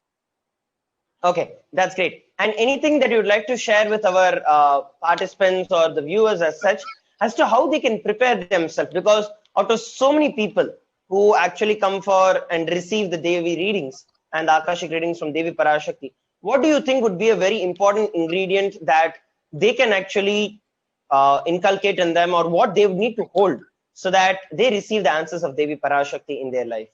What do you think? So you're asking about the space that they should hold to ask the question? So when you asked a question, what was that in you, and how you held yourself, or how you held Swamiji and Devi, that you got the answer for your question? What space were you in? Well, for one, I would say first do a little bit of meditation in yourself. Look within. What do I really want? Because a lot of people, they think this is just some random question just for fun. Like, let me ask about my next relationship. Let me ask about how do I make money? I mean, obviously, those are very important questions depending on the space of the individual. However, I would say from like a very spiritual soul type level, I would look internalize very deeply, because this isn't just some fun thing to do. This is very serious business. This is like your soul could ask any question and get any answer that you want from the universe itself. It's a very, very powerful thing. And I would say, don't take it for granted.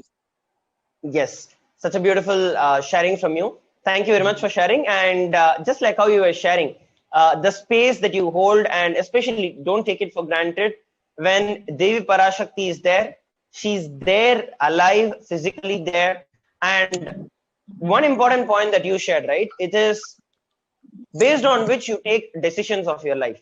So whenever you know and whenever you pray really to Devi PARASHAKTHI, that based on what you're saying, Ma, I'm going to make the decision of my life, and I'm very clear about it. And whatever you say, I am going to do it, and I'm going to follow it. When you actually bring that cognition into yourself, and when you actually inculcate that deep devotion, and you're very, very strong, very clear that yes, the moment you say, I am going to do it, Ma, that powerful cognition, without postponement, without anything else, as that is the highest priority.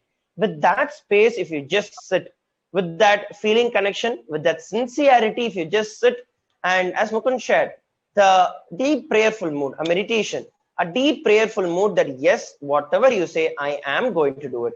With that deep prayerful mood, If you sit and just make a declaration, you will see the Devi Parashakti response. So thank you very much once again, Mukund, for joining us in this particular sharing today. Thank you. And yes, so for all our viewers, we had a beautiful sharing from Mukund, where he shared about how at this very age of 22, he finds the purpose of his life, and he's had already 3 readings, which are very beautifully flowing with each other, and he's able to see how his life beautifully evolves. And one thing that we can understand from his life is that how whenever you have something as the priority, and when you understand that whatever Devi Parashakti says is the only priority, you are not going to delay when she is going to reveal a solution. That sincerity and that commitment towards Devi Parashakti, when you have that, you will see that whatever you ask Devi Parashakti, your questions will be answered. So now we are going to be looking at another very beautiful participant. We have with us Peter Bloomfield Aya, who is joined in. Nithyananda Maya.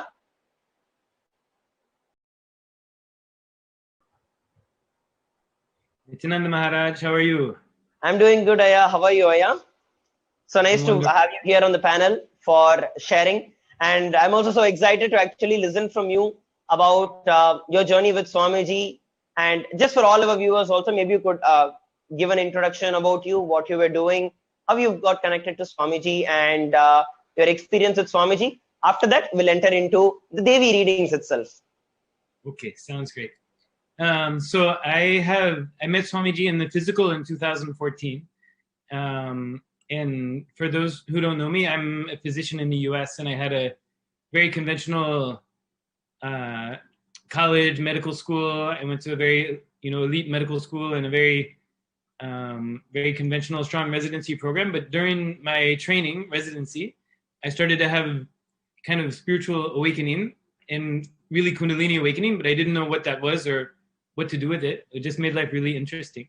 And then shortly after finishing my training, I had a lot of time, and I was able to really dive into, I knew there was a spiritual thing I had to find. And I ended up having, a bunch of intense experiences, and then experiencing all kinds of different spiritual paths. And then I had a woman I was dating, and she was a devotee and disciple of Swami Nithyananda, and she was just blissful all the time, whereas I was not necessarily like that, and energetic all the time and all that. And finally, at a certain point, I said, "Okay, fine, let me meet this guy." And then I did it was just a brief program, and he gave me the exact message I needed to know, that I needed to go to India. And then I went to India, and I saw him there, and I'll never forget the moment, the first time I was just sitting lotus style on a table in the hotel lobby, and Swamiji walked in with some of his sannyasis, and just my whole being smiled, like to the core of my being was just a big smile. And it was like, oh, finally this has happened. So that was 2014 July, and since then, I've just been, as intensively as I know how to do, seeking to connect with Swamiji and go to higher consciousness and do the thing that we came here to do, you could say. Wonderful. I actually very much relate with what you're sharing, and I'm sure for so many people, the first experience with Swamiji, and as you're saying, it's actually beyond any verbalization or any logical understanding, but there is some kind of like a happiness, a fulfillment, just when you actually, it's like you just found what you are looking for and longing for such a long time. Yes, I can actually very much relate with what you're sharing, and I've also seen this with so many people. So yes, go ahead. And then yes, go ahead. You can continue your journey with Swamiji. Well, I'll just say, since then I did all the programs I could do, which was many of the programs.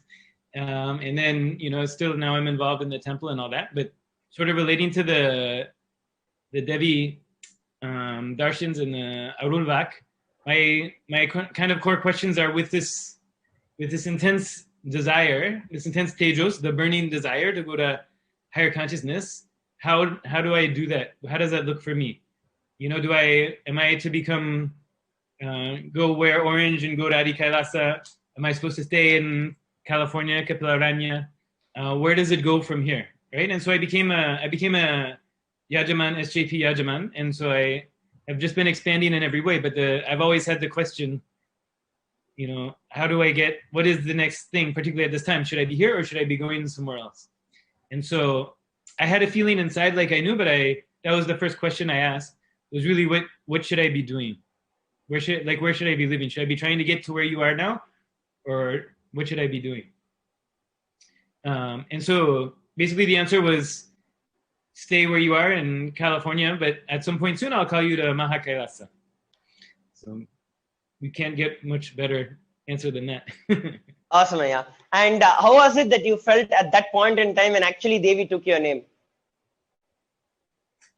It's just so, because it's in Tamil, right? Maybe you know Tamil, right? I don't know Tamil. Maybe exactly. Knows Tamil. I don't know Tamil. But it doesn't even matter. As soon as that being acknowledges this being, then it's not like I could listen anyway to too much, right? It's just the being in the receiving space of a being like Meenakshi, like ParaShakti. It's so profound. It's so beyond words, and it speaks from the DNA to the DNA. And the tone and the message and what it needs to be conveyed is so beyond words. So it's just a really amazing experience. It's really obviously indescribable. So it was wonderful, and in this case it confirmed kind of what I thought, and it gave me something really fascinating and exciting to look forward to. One thing I feel I should share, Maharaj, if you don't mind, is that these darshans have been happening frequently recently. Exactly. And I'm an emergency physician, for anyone who doesn't know, and sometimes I'll be working when the darshans are happening. And if possible, I try to like have some of me be aware of it or have the phone on or something like that. But in the emergency department, it's very unpredictable. You don't know what's going to happen, and I'm usually very busy. But what I'll notice, sometimes I'll get caught up with this patient and that kind of thing. But I'll be like, oh my God, suddenly I'm extremely blissful. What's going on? And then I'll be like, oh, suddenly I have this intense feeling of love for everybody in the department, all the nurses, all the staff, everyone. I just feel the intense harmony and love. Like, oh, suddenly the whole matrix of medicine is opening up so simply for me, and I can so easily handle this.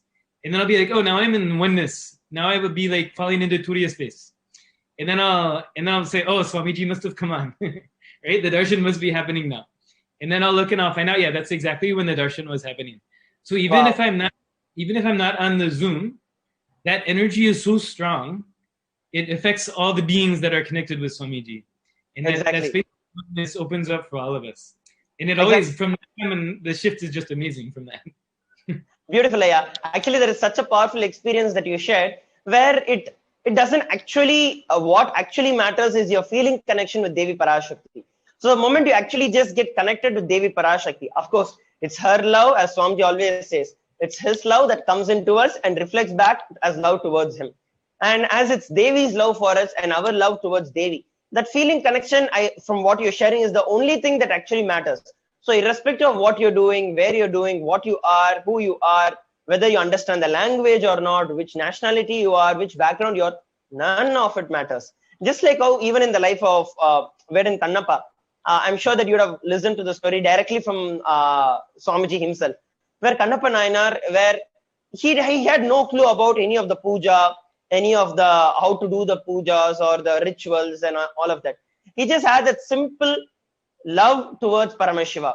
And that is why when Paramashiva wanted to demonstrate the depth of his devotees, so that is when from the linga's eyes the blood started coming, and immediately without a second thought, Kannappan just removed his eyes and took it and put it to Paramashiva.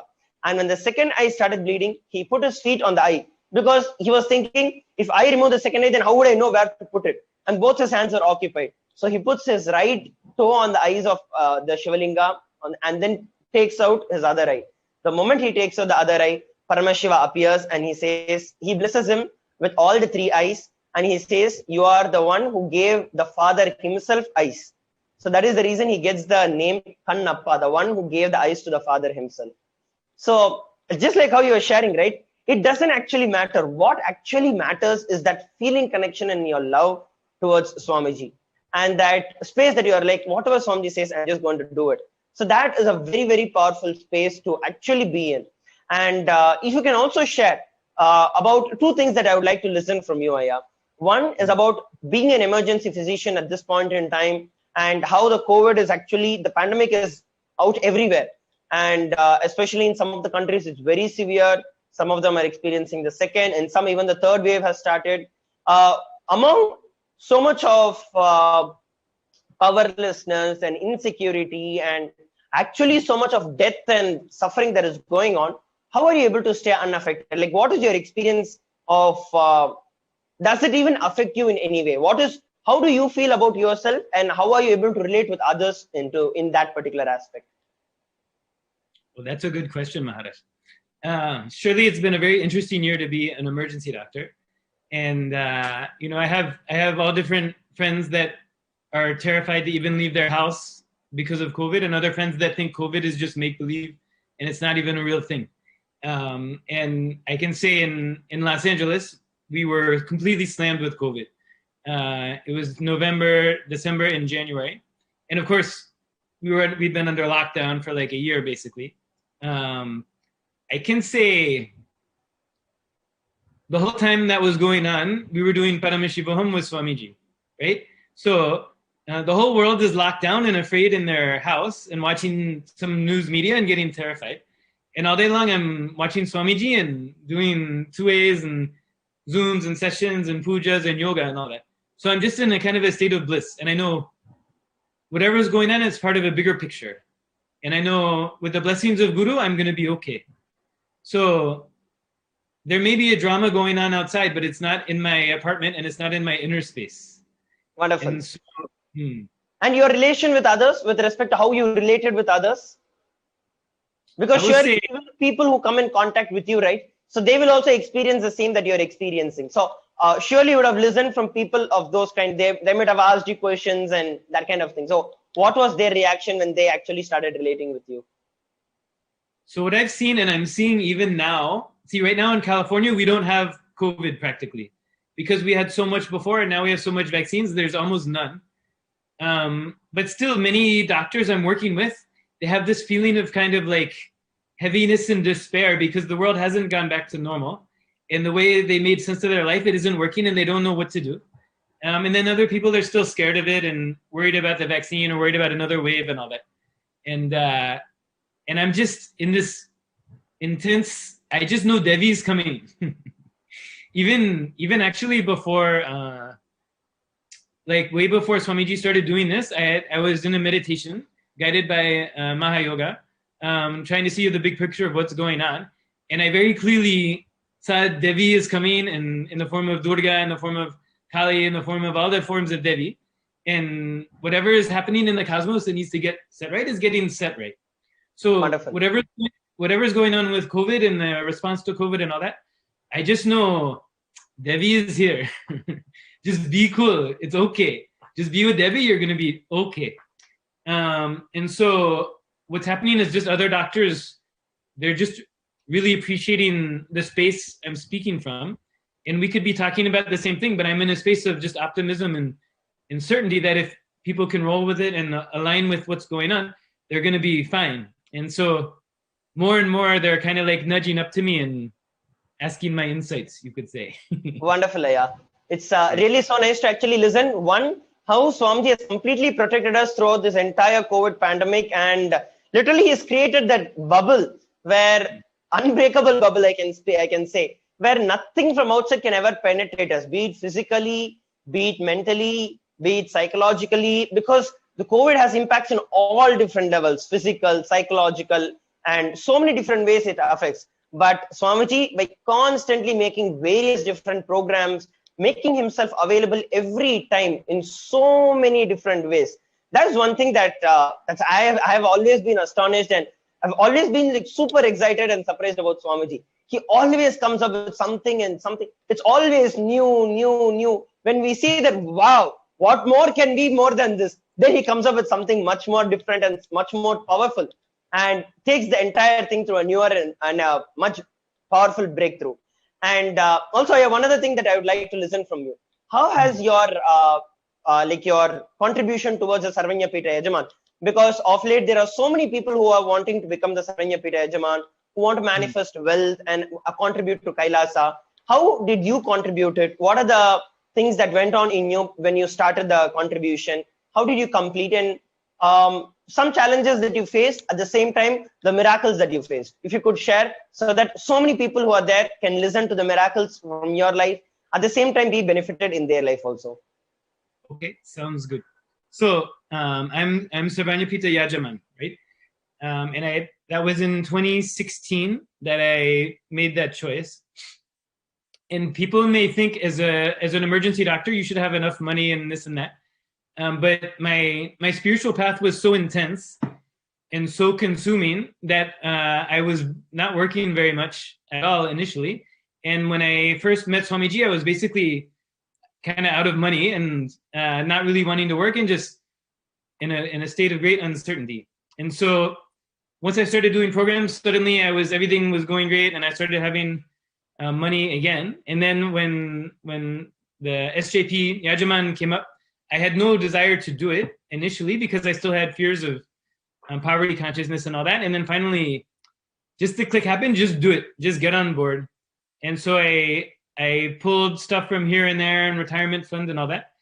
And I finally did it, but it was like sort of the way I operate. I was really resistant. And then I was just like, okay, fine, let's do it. And then I just did it in like, a few weeks and was done. And I can say just no doubt, other than going to Inner Awakening and meeting Swamiji, it would be the next best thing after that, right? Like the more you can connect with Swamiji, everything you do is the best thing you did. But the SJP Yajaman was definitely a really big leap. It was a leap in terms of my sort of connecting with other Yajamans, connecting with like that group and that group energy. I think in terms of me really affirming my commitment, this is my guru, this is my path, this is what my life is built around. And then a leap in terms of my trust in money and Lakshmi and my relationship with Lakshmi, relationship with the world. And just a big leap in trust in organizations, kind of everything like that. And from the time I did that, I just haven't really had any real money worries. Like I just know I'm set. Not only I'll be okay, like when it's supposed to be like, oh, I have a guru, I'll be okay, that's good. And ultimately we're all okay in the eyes of cosmos and all that. But once you become SJP, even if it costs every penny you have, you just know you never have any legitimate financial concerns the rest of your life. You can try to make something up, but there's no legitimacy to it, right? So it's just a huge relief on that. And then naturally, you just end up becoming wealthy, right? So that even now, I'm not working a huge amount, but that investments have been doing amazing for me. And I'm just seeing my financial situation is totally, like, completely changed from when I first did my first Inner Awakening to when I did the SJP Yajaman and all that. So I always encourage anyone, it's like, if you just put, it's like in Mahabharata, right? The Duryodhana has a choice of the army or Krishna, right? And he picks the army, right? And then Arjuna and the Pandavas, they pick Krishna. Exactly. And then the battle's already over, right? Then it's just letting it play out. Krishna says, once they win against me, it's already finished. Same way, when you go with Swamiji and you become SJP with Swamiji, it's already over. It's already finished. There's nothing to worry. Then it's just, you can just watch it unfold. So it's like the aligning yourself with that energy of being. It's just moves. And then even knowing that money then is going to support other people getting exposure and getting the possibility, and monks like you being cared for and having everything you need, and the raising of, it's just a slam dunk. I don't know what to say. Wow, actually it is such a beautiful sharing. There are 2-3 things that I really wanted to highlight from your sharing. The first thing that you were sharing about telling that as long as you were thinking that when the moment you gave, it was a bigger relief. That is actually something that we have to know, because here most of the time we feel that it is money that actually secures us more and more. But actually, from what you are sharing, it's like the moment you gave, you felt a burden is released from you. Actually, that is the truth, because the moment, the most of the time we all think that we have to accumulate a lot of wealth and then we need to save it for a future. It's not, saving is not wrong, but unfortunately we get caught up in the rut of just creating more and more and more and more money, thinking about the future security, destroying the present that we have. So there is so much of negativity that gets built up, unnecessary stress that gets built up, unnecessary physical health problems that gets built up with respect to just earning the money, which you're probably going to be using for the problems that you'll get because of earning money. So the moment you actually drop that powerlessness and when you actually take the leap, right, as you told, the purpose of my life was very clear. I was grounded. I understood that Swamiji is my life. I understood that spirituality is my life, and this is what I chose. So that certainty became very powerful in me. Actually, that is the most powerful thing that I feel that as a person in our life, material wealth is nothing but something that you've worked for and you've achieved. The moment you are able to use that for something, in whichever you use it, that becomes a reality in you. Like how Swamiji says, if for a person, maybe playing cricket was the highest thing, for his next generation, he's going to build big stadiums and leave. Same way, whatever you think as your life, you're going to invest everything that you have into it. So when you're actually doing the Sarvanyapita Yajaman, as you shared, you took from the retirement investments, you took the loans, or from every different possible way, you actually pulled it up and you made the Sarvanyapita Yajaman offering done.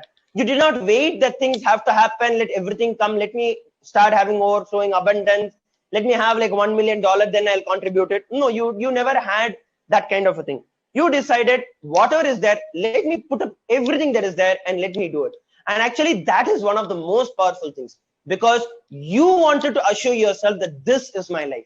So I feel that even some of the people who are stuck out there, it is not that you do not have the money, but like how you shared, it's only a mental block. The moment you take that leap, that whatever is said and done, I am very clear this is my life. Then as you shared, everything will just align in place. And the moment you offer, you will just see that those incompletions, the stress, the various other things, insecurities and everything that is related to the wealth just drops. So the moment the incompletions drop, intelligence flowers, and as you said, you are standing today at a much powerful financial status than ever you were before. This is one thing that I wanted to share with all of our viewers from your life. Another thing that I also wanted to share about is the thing that you told, right? The beautiful example that you took from the Mahabharata, where Duryodhana chose the army of Krishna, whereas Arjuna chose Krishna himself. And there it is the slam dunk, as you chose Swamiji over everything else, and that set your life. That's it.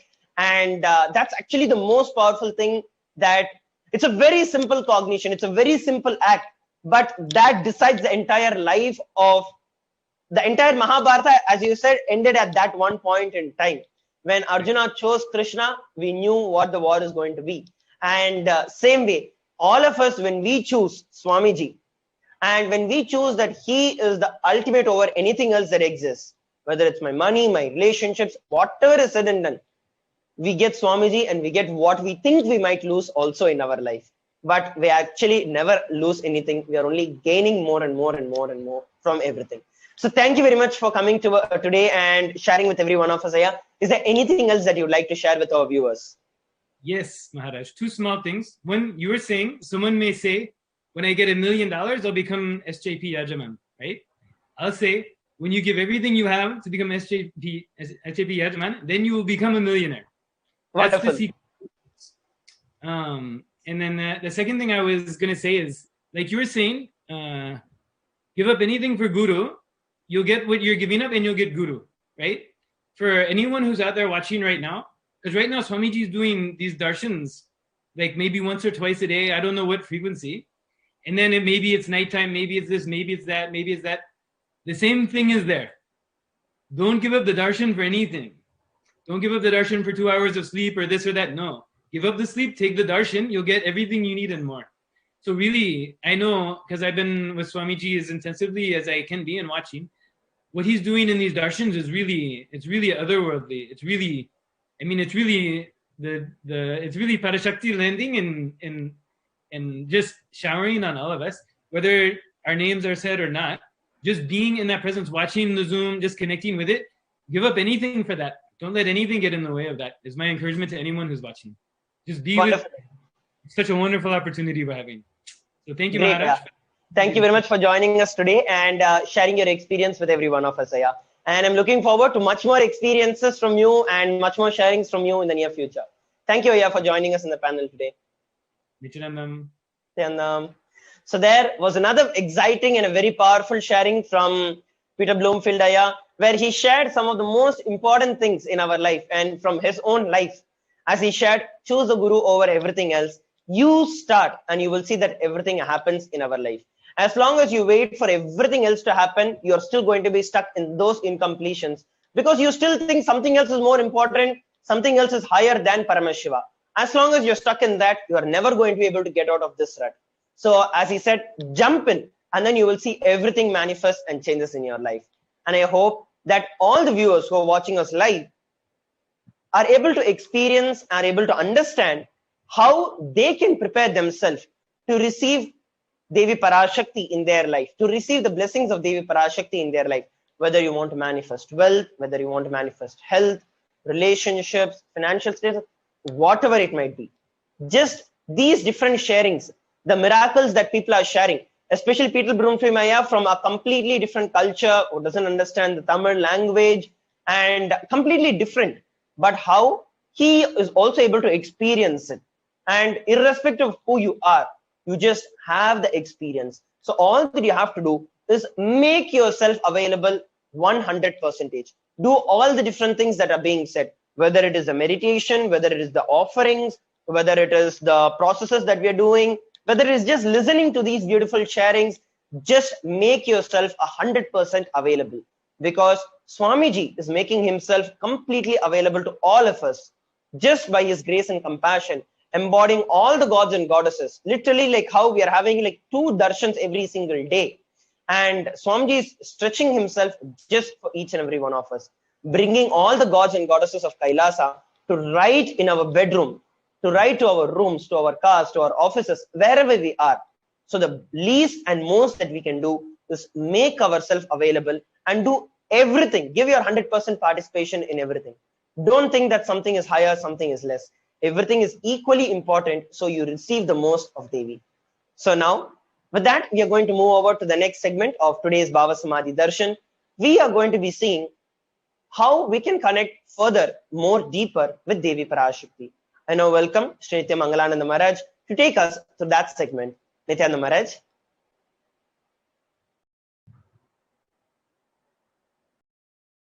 Yes, thank you so much, Sundareshwara Maharaj. Let's enter into the next segment of offerings which we can make towards Devi Parashakti.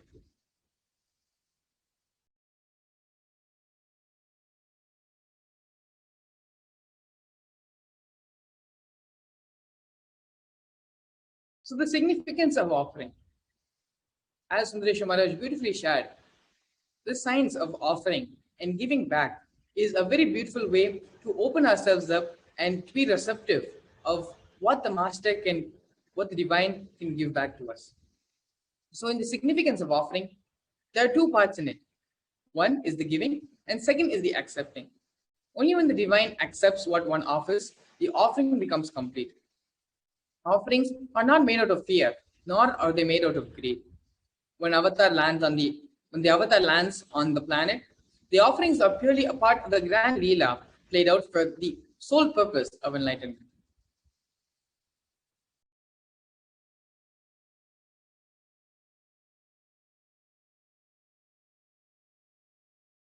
Here we have the Dhyana Shloka of Devi Parashakti. Induni bhavedagaravanhina yanam syat pankajavara bhaya jabakshara yuktam angahima bhushana vichitravasanam syat tungama kutojjvala manonmaniswarupam. The meaning of this Dhyana Shloka: with the moon-like face, holding the Vedas in one hand, with fire in the eyes, with lotus flower, the grazing and blessing hands, and with one hand in the Japamala, beautifully decorated with jeweled ornaments and wonderful clothes, her shining crown. Her name is Manonmani. Dhyaye Devim Trinetram Shashini Bhavadanam Vedahastam Dhadanam Sevye Padmam Varadam Apare Jap Bhayam Chakshamalam Divyaira Bharanair Vibhushitatanam Brahmadibhif Pujitam Devi meva manonmanim pratidinam kamarthadatrim shubham. This is another Dhyana shloka on the Devi Manonmani. I made it on Devi with the three eyes, glowing like a moon and holding the Vedas lotus and gracing the whole world with a blessing and gracing hands. She is wearing the beautiful ornaments and is worshipped by Brahma and all the other gods and showers auspicious boons for all actions every day. Here we have the significance of the divine element of gold. Gold is a divine element. It purifies anything it touches.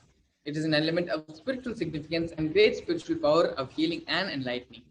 The vibration of gold has the power to induce sattva energy and positive thought currents in anyone who wears and anyone who sees or operates in its vicinity. The significance of gold is mentioned in various places in Hindu scriptures, and here we have a reference from the Atharva Veda. The triply born by birth is this gold.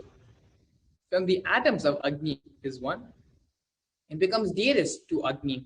One fell away from the Soma when it was hurt. One they call the seed of virtues and powerful Apaha, the watery molecules. Let that triple gold be for your long life. Gold is present in all the Hindu scriptures, such as the Agamas, Vedas, Shrutis, Smritis, Itihasas, and Puranas. In all the Hindu scriptures, it is abundantly displayed that gold is the most auspicious and purest metal, which purifies our being. In the Hindu civilization, everything was built in gold, exchanged in gold. Ritual feasts were offered in gold. When one was to be saved from life-threatening illnesses, gold was used as the offering for the ritual fee. Gold was in abundance and used for weighing equivalent amounts for commodities such as cows. Kingdoms were built with huge doors of gold. The streets would have huge columns and archways made of gold. Horses and cows were dressed up in gold. The Hindu civilization thrived on the banks of the river of gold. The Indus River was called the Hirnamaya, the river of gold in the Rig Veda. The river Saraswati was called the Hiranyavartini in the Atharva Veda. Gold is the supreme element for offering gifts to the ones you love and revere. Temples are constructed and paved in gold. Deities are made in gold and decked and adorned in gold because it preserves the enlightenment energy for thousands of years. It lasts forever. So here we have the first offering to Devi Parashakti, which is the E-Hundi offering, which you can offer at any amount as per your wish. Bhakti Priya Bhakti Gamya, Bhakti Vishya Bhayapaha. Devi is fond of true devotion and is realized through true devotion. She can be won over through true devotion. She removes all fears. If there is any fear in the mind of the devotee, Devi is sure to remove that fear. It is stated that Devi likes to be worshipped in autumn. Here it is meant that autumn of our lives, when the thoughts turn more and more inwards, the role of the divine is known and understood clearly. The need of Devi worship becomes stronger. The next offering which we have is the Sankalpa chanting, which is placed at $1 US. The goddess enchants the universe and she herself gives birth to this universe. The goddess, being prayed without interest in anything, gives that knowledge that leads to salvation and gives birth in materialistic sense. This reference is taken from the Devi Mahatmyam, 12th chapter, 34th verse.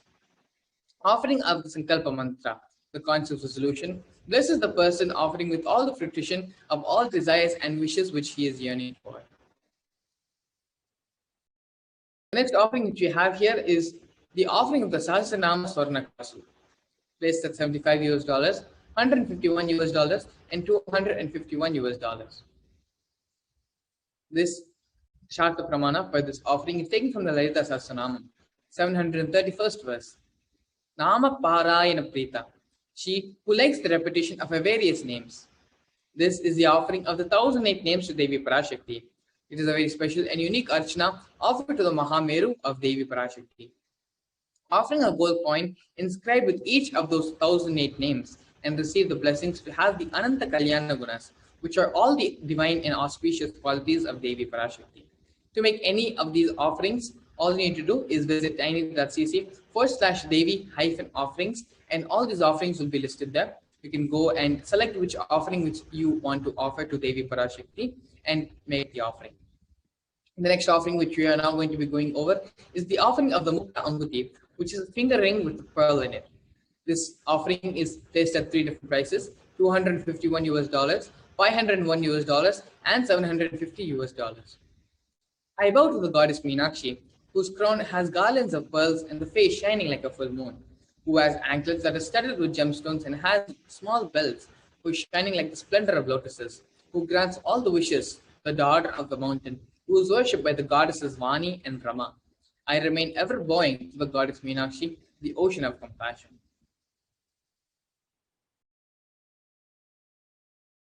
Offering the pearl finger ring to Devi Parashakti, blesses the Yajaman and is showered by her compassion and love and success in all business endeavors.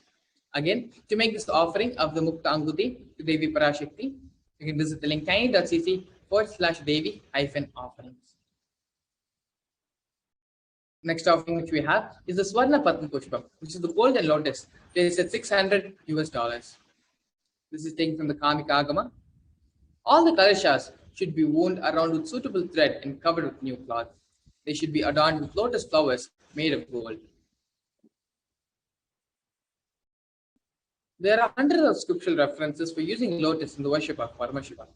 Almost everything in worship of the ultimate involves the consecration of deities of worship or meditating on the mudras and asanas used during worship, involving the lotus flower, lotus leaf, lotus pericard, lotus petals. The lotus is a divine flower. The Shakti of Paramashiva is also called a lotus. The base of the Paramashiva Linga is the lotus. The disciple of Paramashiva is considered to be a lotus about to bloom.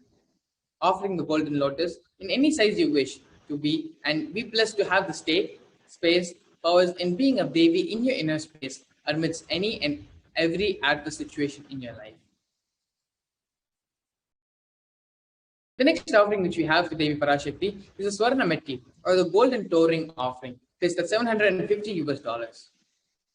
You, whose brightness from toenails destroys the darkness and ignorance from the minds of your devotees who prostrate at your feet. Offering the toe ring to Devi Parashakti, adorning her sacred feet, blesses the Yajaman to be in constant gratitude for receiving her blessings in even the most difficult aspects of life. To make this offering of the Swarna Metti, the golden toe ring offering, placed at $750 US, you can visit tiny.cc/Devi-offerings. The next offering which we have to Devi Parashakti is the Swarna Mangtika, which is the golden hairline jewel, placed at $750 US. She who makes nectar flow in all of our nerves from the Sahasrara, she who gives the very pleasant experience of the ultimate. The Mangtika represents the nectar flowing from the Sahasrara chakra, which is completely and fully open.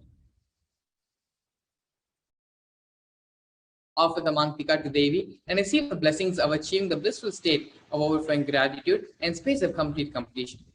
The Swarna Mangtika is placed at $750 US, and to make this offering to Devi Parashakti, all you need to do is visit the link tiny.cc/Devi-offerings.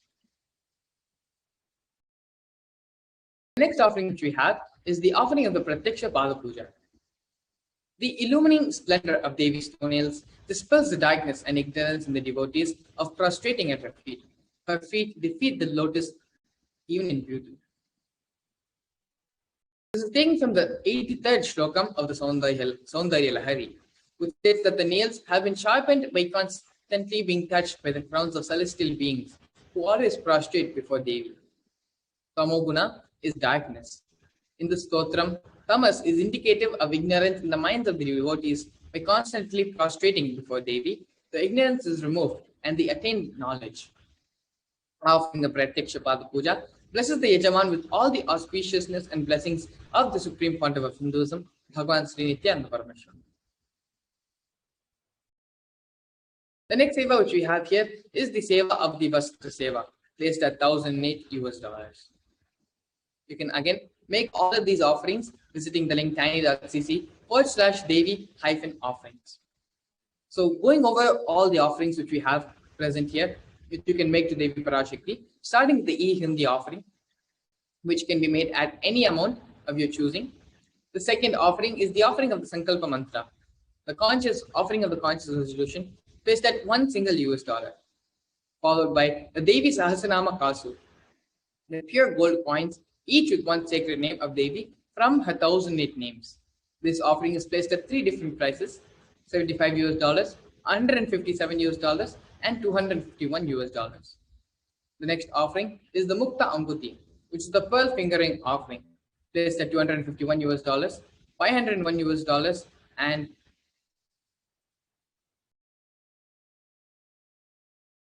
$501 US and $750 US. We also have the offering of the Swarna Padma Pushpa at $600 US, $1,200 US, and $1,800 US. The Swarna Meti, which is the golden door ring offering for Devi, at $750 US. The Swarna Mangtika, the golden hairline jewel, at $750. The Pratyaksha Paga Puja at $1,008 US, and the Vastra Seva, again at $1,008 US. So these are some of the offerings which you can make to Devi ParaShakti. To make any of these offerings, all you need to do is visit the link tiny.cc/Devi-offerings.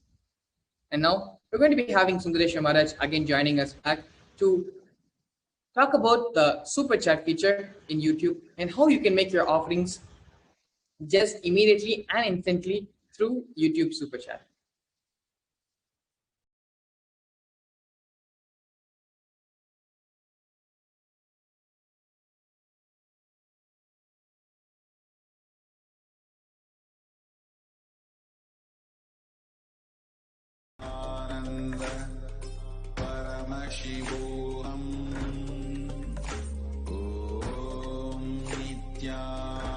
Each Bhava Samadhi darshan is a spiritual treat. Enjoy. Spiritual feast. Enjoy.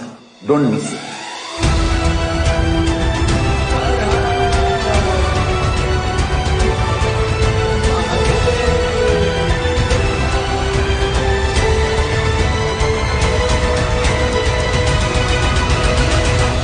Never miss a Bhava Samadhi darshan.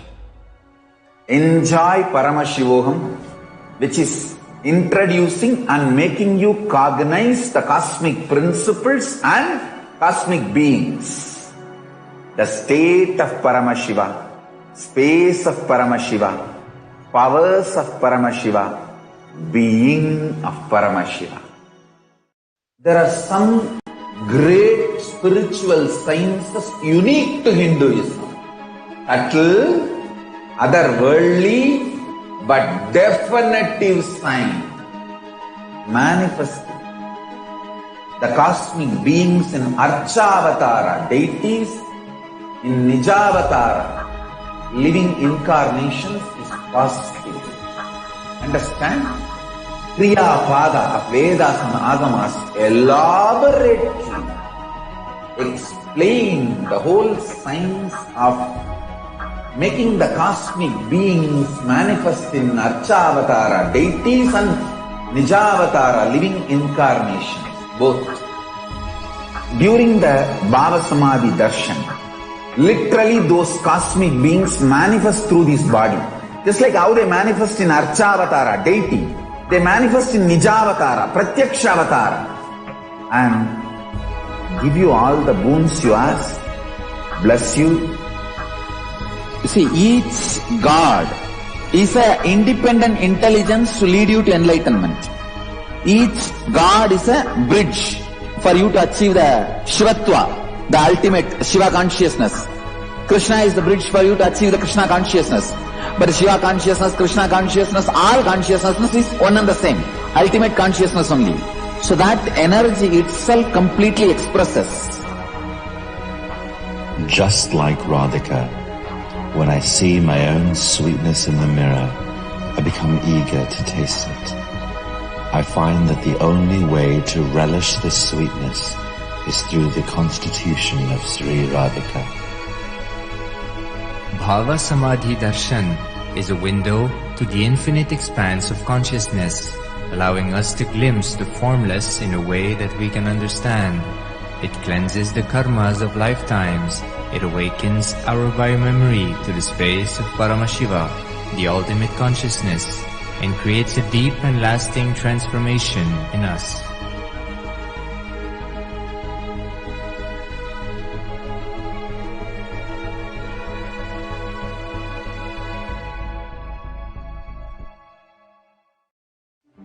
One or two times have Ganapati Darshan, Venkateshwara Baba Samadhi Darshan, Devi Baba Samadhi Darshan. By third time, fourth time, you will see every prayer you are asking those beings, Ganapati or Venkateshwara or Subramanya or ParaShakti. Simply those prayers become reality, and the relationship between you and that cosmic beings built.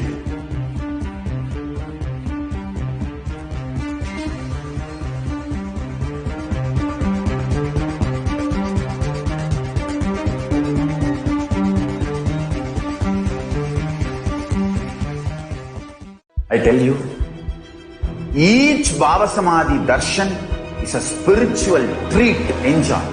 Spiritual feast, enjoy. Don't miss it.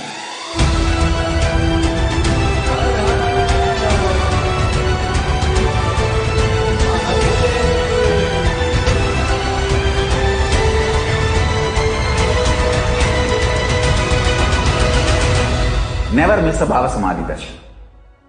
Enjoy Paramashivoham, which is introducing and making you cognize the cosmic principles and cosmic beings. The state of Paramashiva, space of Paramashiva, powers of Paramashiva, being of Paramashiva. There are some great spiritual sciences unique to Hinduism. Subtle, otherworldly, but definitive sign. Manifesting the cosmic beings in Archavatara, deities, in Nijavatara, living incarnations is possible. Understand?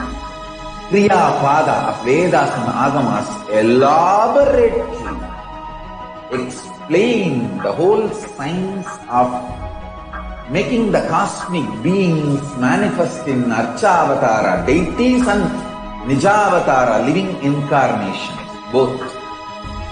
During the Baba Samadhi Darshan, literally those cosmic beings manifest through this body. Just like how they manifest in Archavatara, deity, they manifest in Nijavatara, Pratyakshavatara, and give you all the boons you ask, bless you. You see, each God is an independent intelligence to lead you to enlightenment. Each God is a bridge for you to achieve the Shivatva, the ultimate Shiva consciousness. Krishna is the bridge for you to achieve the Krishna consciousness. But Shiva consciousness, Krishna consciousness, all consciousness is one and the same. Ultimate consciousness only. So that energy itself completely expresses. Just like Radhika, when I see my own sweetness in the mirror, I become eager to taste it. I find that the only way to relish this sweetness is through the constitution of Sri Radhika. Bhava Samadhi Darshan is a window to the infinite expanse of consciousness, allowing us to glimpse the formless in a way that we can understand. It cleanses the karmas of lifetimes. It awakens our biomemory to the space of Paramashiva, the ultimate consciousness, and creates a deep and lasting transformation in us.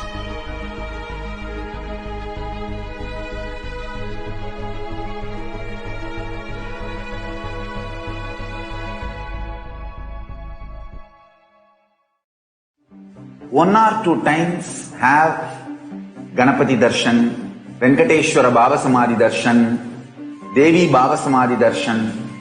By third time, fourth time, you will see every prayer you are asking those beings, Ganapati or Venkateshwara or Subramanya or ParaShakti, simply those prayers become reality, and the relationship between you and that cosmic beings built.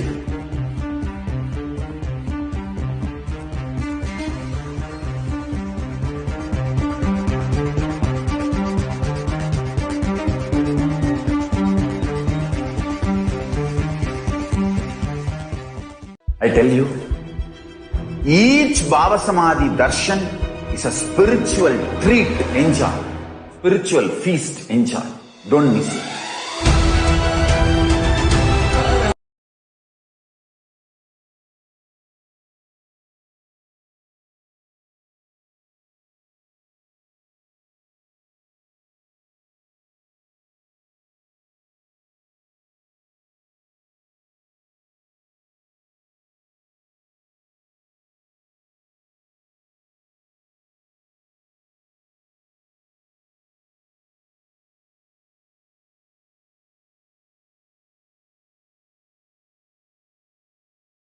There are some great spiritual sciences unique to Hinduism.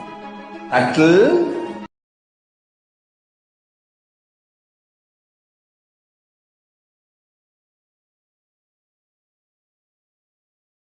Yes, Nithyananda everybody. Sorry for the technical glitch. And due to the intense samadhi of the Supreme Pontiff of Hinduism, will not be having the Bhava Samadhi Darshan of Swamiji now.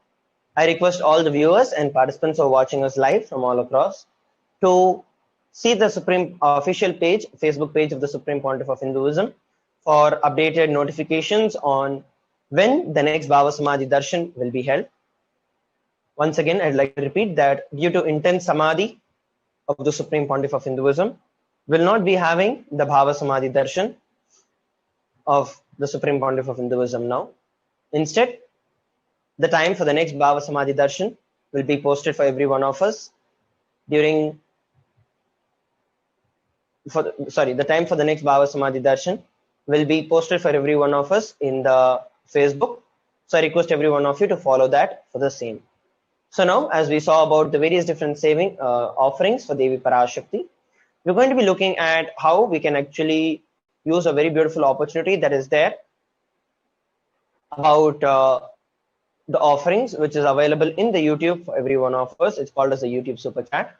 So we're going to spend some time looking at how we can make these offerings happen so that you can all receive the grace and the blessings of Devi ParaShakti. So I'll now be sharing my screen and showing every one of you how that can be done. So here, as you all can see, this is the very live screen that I'm sharing with every one of you. So under this live stream, all that you have to do is just go over to the official Facebook page, official Facebook channel, under which the live is actually running. This live is going on. And for those of you who do not know the official channel name, it is Kailasa's SPH Nithyananda. So if you actually search for that, you'll be able to receive it directly. You'll be able to see the live. So go over to Kailasa's SPH Nithyananda and just scroll down towards the chat option. In the chat, you'll be able to find the place where you can say something. At the same time, you also have opportunities where you can, beside the smiley emoji, there is this box with a dollar symbol in it.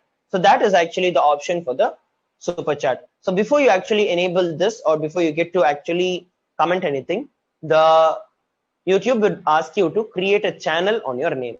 So if you have not yet created a channel on your name, then you can always go ahead and just click on that and just click on create a channel. And as soon as you click on create a channel, it'll automatically redirect you. You just have to follow the simple procedures and steps. Then it'll enable you. You will be able to see this option. So here you can go over, click on the dollar symbol. And once you click on the dollar symbol, you have the option for the super chat and the super sticker. So you click on the super chat option. And under the super chat option, you can select any amount of money that you want to offer to Devi ParaShakti, right from 20 INR that is there. You can offer to any amount of money till 10,000 rupees. Based on your local currency that is there, you can just select which amount of money that you want to offer and just click on buy and send. So the moment you do click on the buy and send, it will be leading you into the payment detail form. You can add your credit or debit card details, or in those of your countries where the UPI ID is enabled, you can also make a bank transfer using that. So here I'm showing how we can add the credit card details. So you just have to enter the card number, and once you're entering the card number, all you have to do is click on buy, and that's it. You will see that you have bought it, and it'll actually show up here. So as you can see, we have Maria Perez who's offered $1. So like this, I request every one of you who are watching us live to offer. So here we also have Omo Sharing offering $4.99, and we have Shakuntala Devi offering $2 Canadian, and Mariam Dawood offering Australian dollars 4.49, and we have Pigel offering $1, $1 Canadian, Ma Jalandarananda offering $2 US, Devi Scular offering $5.08, and we have Ma Andrea offering $10. You have Carola Tockler offering 2.29 pounds. So like these, I request every one of you to go over and you can make this offering to Devi Parashakti, and you'll be able to, the offering, the very purpose of offering, as we've always been sharing, it is for the beautiful space of gratitude to flower in every one of us. And that is the one and most important reason why we are doing this. So now I'd also like to take once more to show you all how this can be done. So first thing that you'll have to go over is to go over to youtube.com, and then you can go there and search for SPH Nithyananda. So as soon as you search, you can just go to YouTube and paste. So here, once you search for Kailasa's SPH Nithyananda, just click on the search. And the moment you do it, this is the official channel of Swamiji. If you have not yet subscribed, you can go over and subscribe. And just under that, immediately you're able to see the live that is running. So just go over and click on the live. And then you'll be immediately redirected to this page where the live is there. And just scroll a little down, you'll be able to see the chat. Of course, in the Mac, it'll be a little different. And based on the operating system that you're using, it might be a little different. But you can always go towards the chat section. And from the chat, it'll ask you, you can go over, try to comment it. If it does not allow you to comment, you can always, it'll ask you to first create a channel so you can be part of it. If you've not yet created a channel on your name, just go and click over, create channel. It's a simple procedure that the Google itself takes you towards. So you can just click on that. And the next thing that you'll have to do is once the channel is created, you'll be redirected back to this very page. And under this page, once again, you can go over and click on the dollar symbol that is there beside the smiley emoji. So click on that, and then you have the option for the super chat or the super sticker.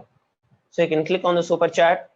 Under the super chat, you have any amount of money that you want to offer based on your local currency. You can choose the amount of currency. If you want to have any personalized message that you want to put, you can also type it out here. And then just go and click on buy and send.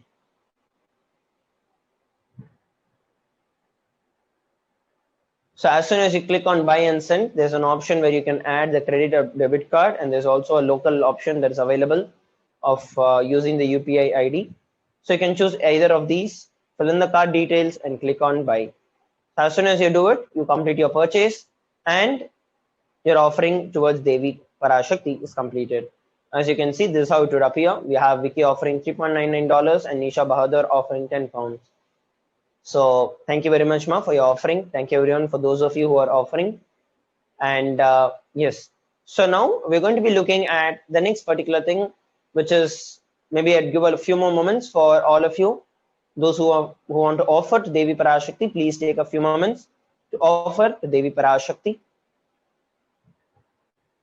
And then in the next segment, we'll be looking at how we can offer. So those of you who want to offer for example, the Pada Puja or the Vastralankara Seva, the Kasamala, or any other offerings that we saw, we'll be looking at how we can do it.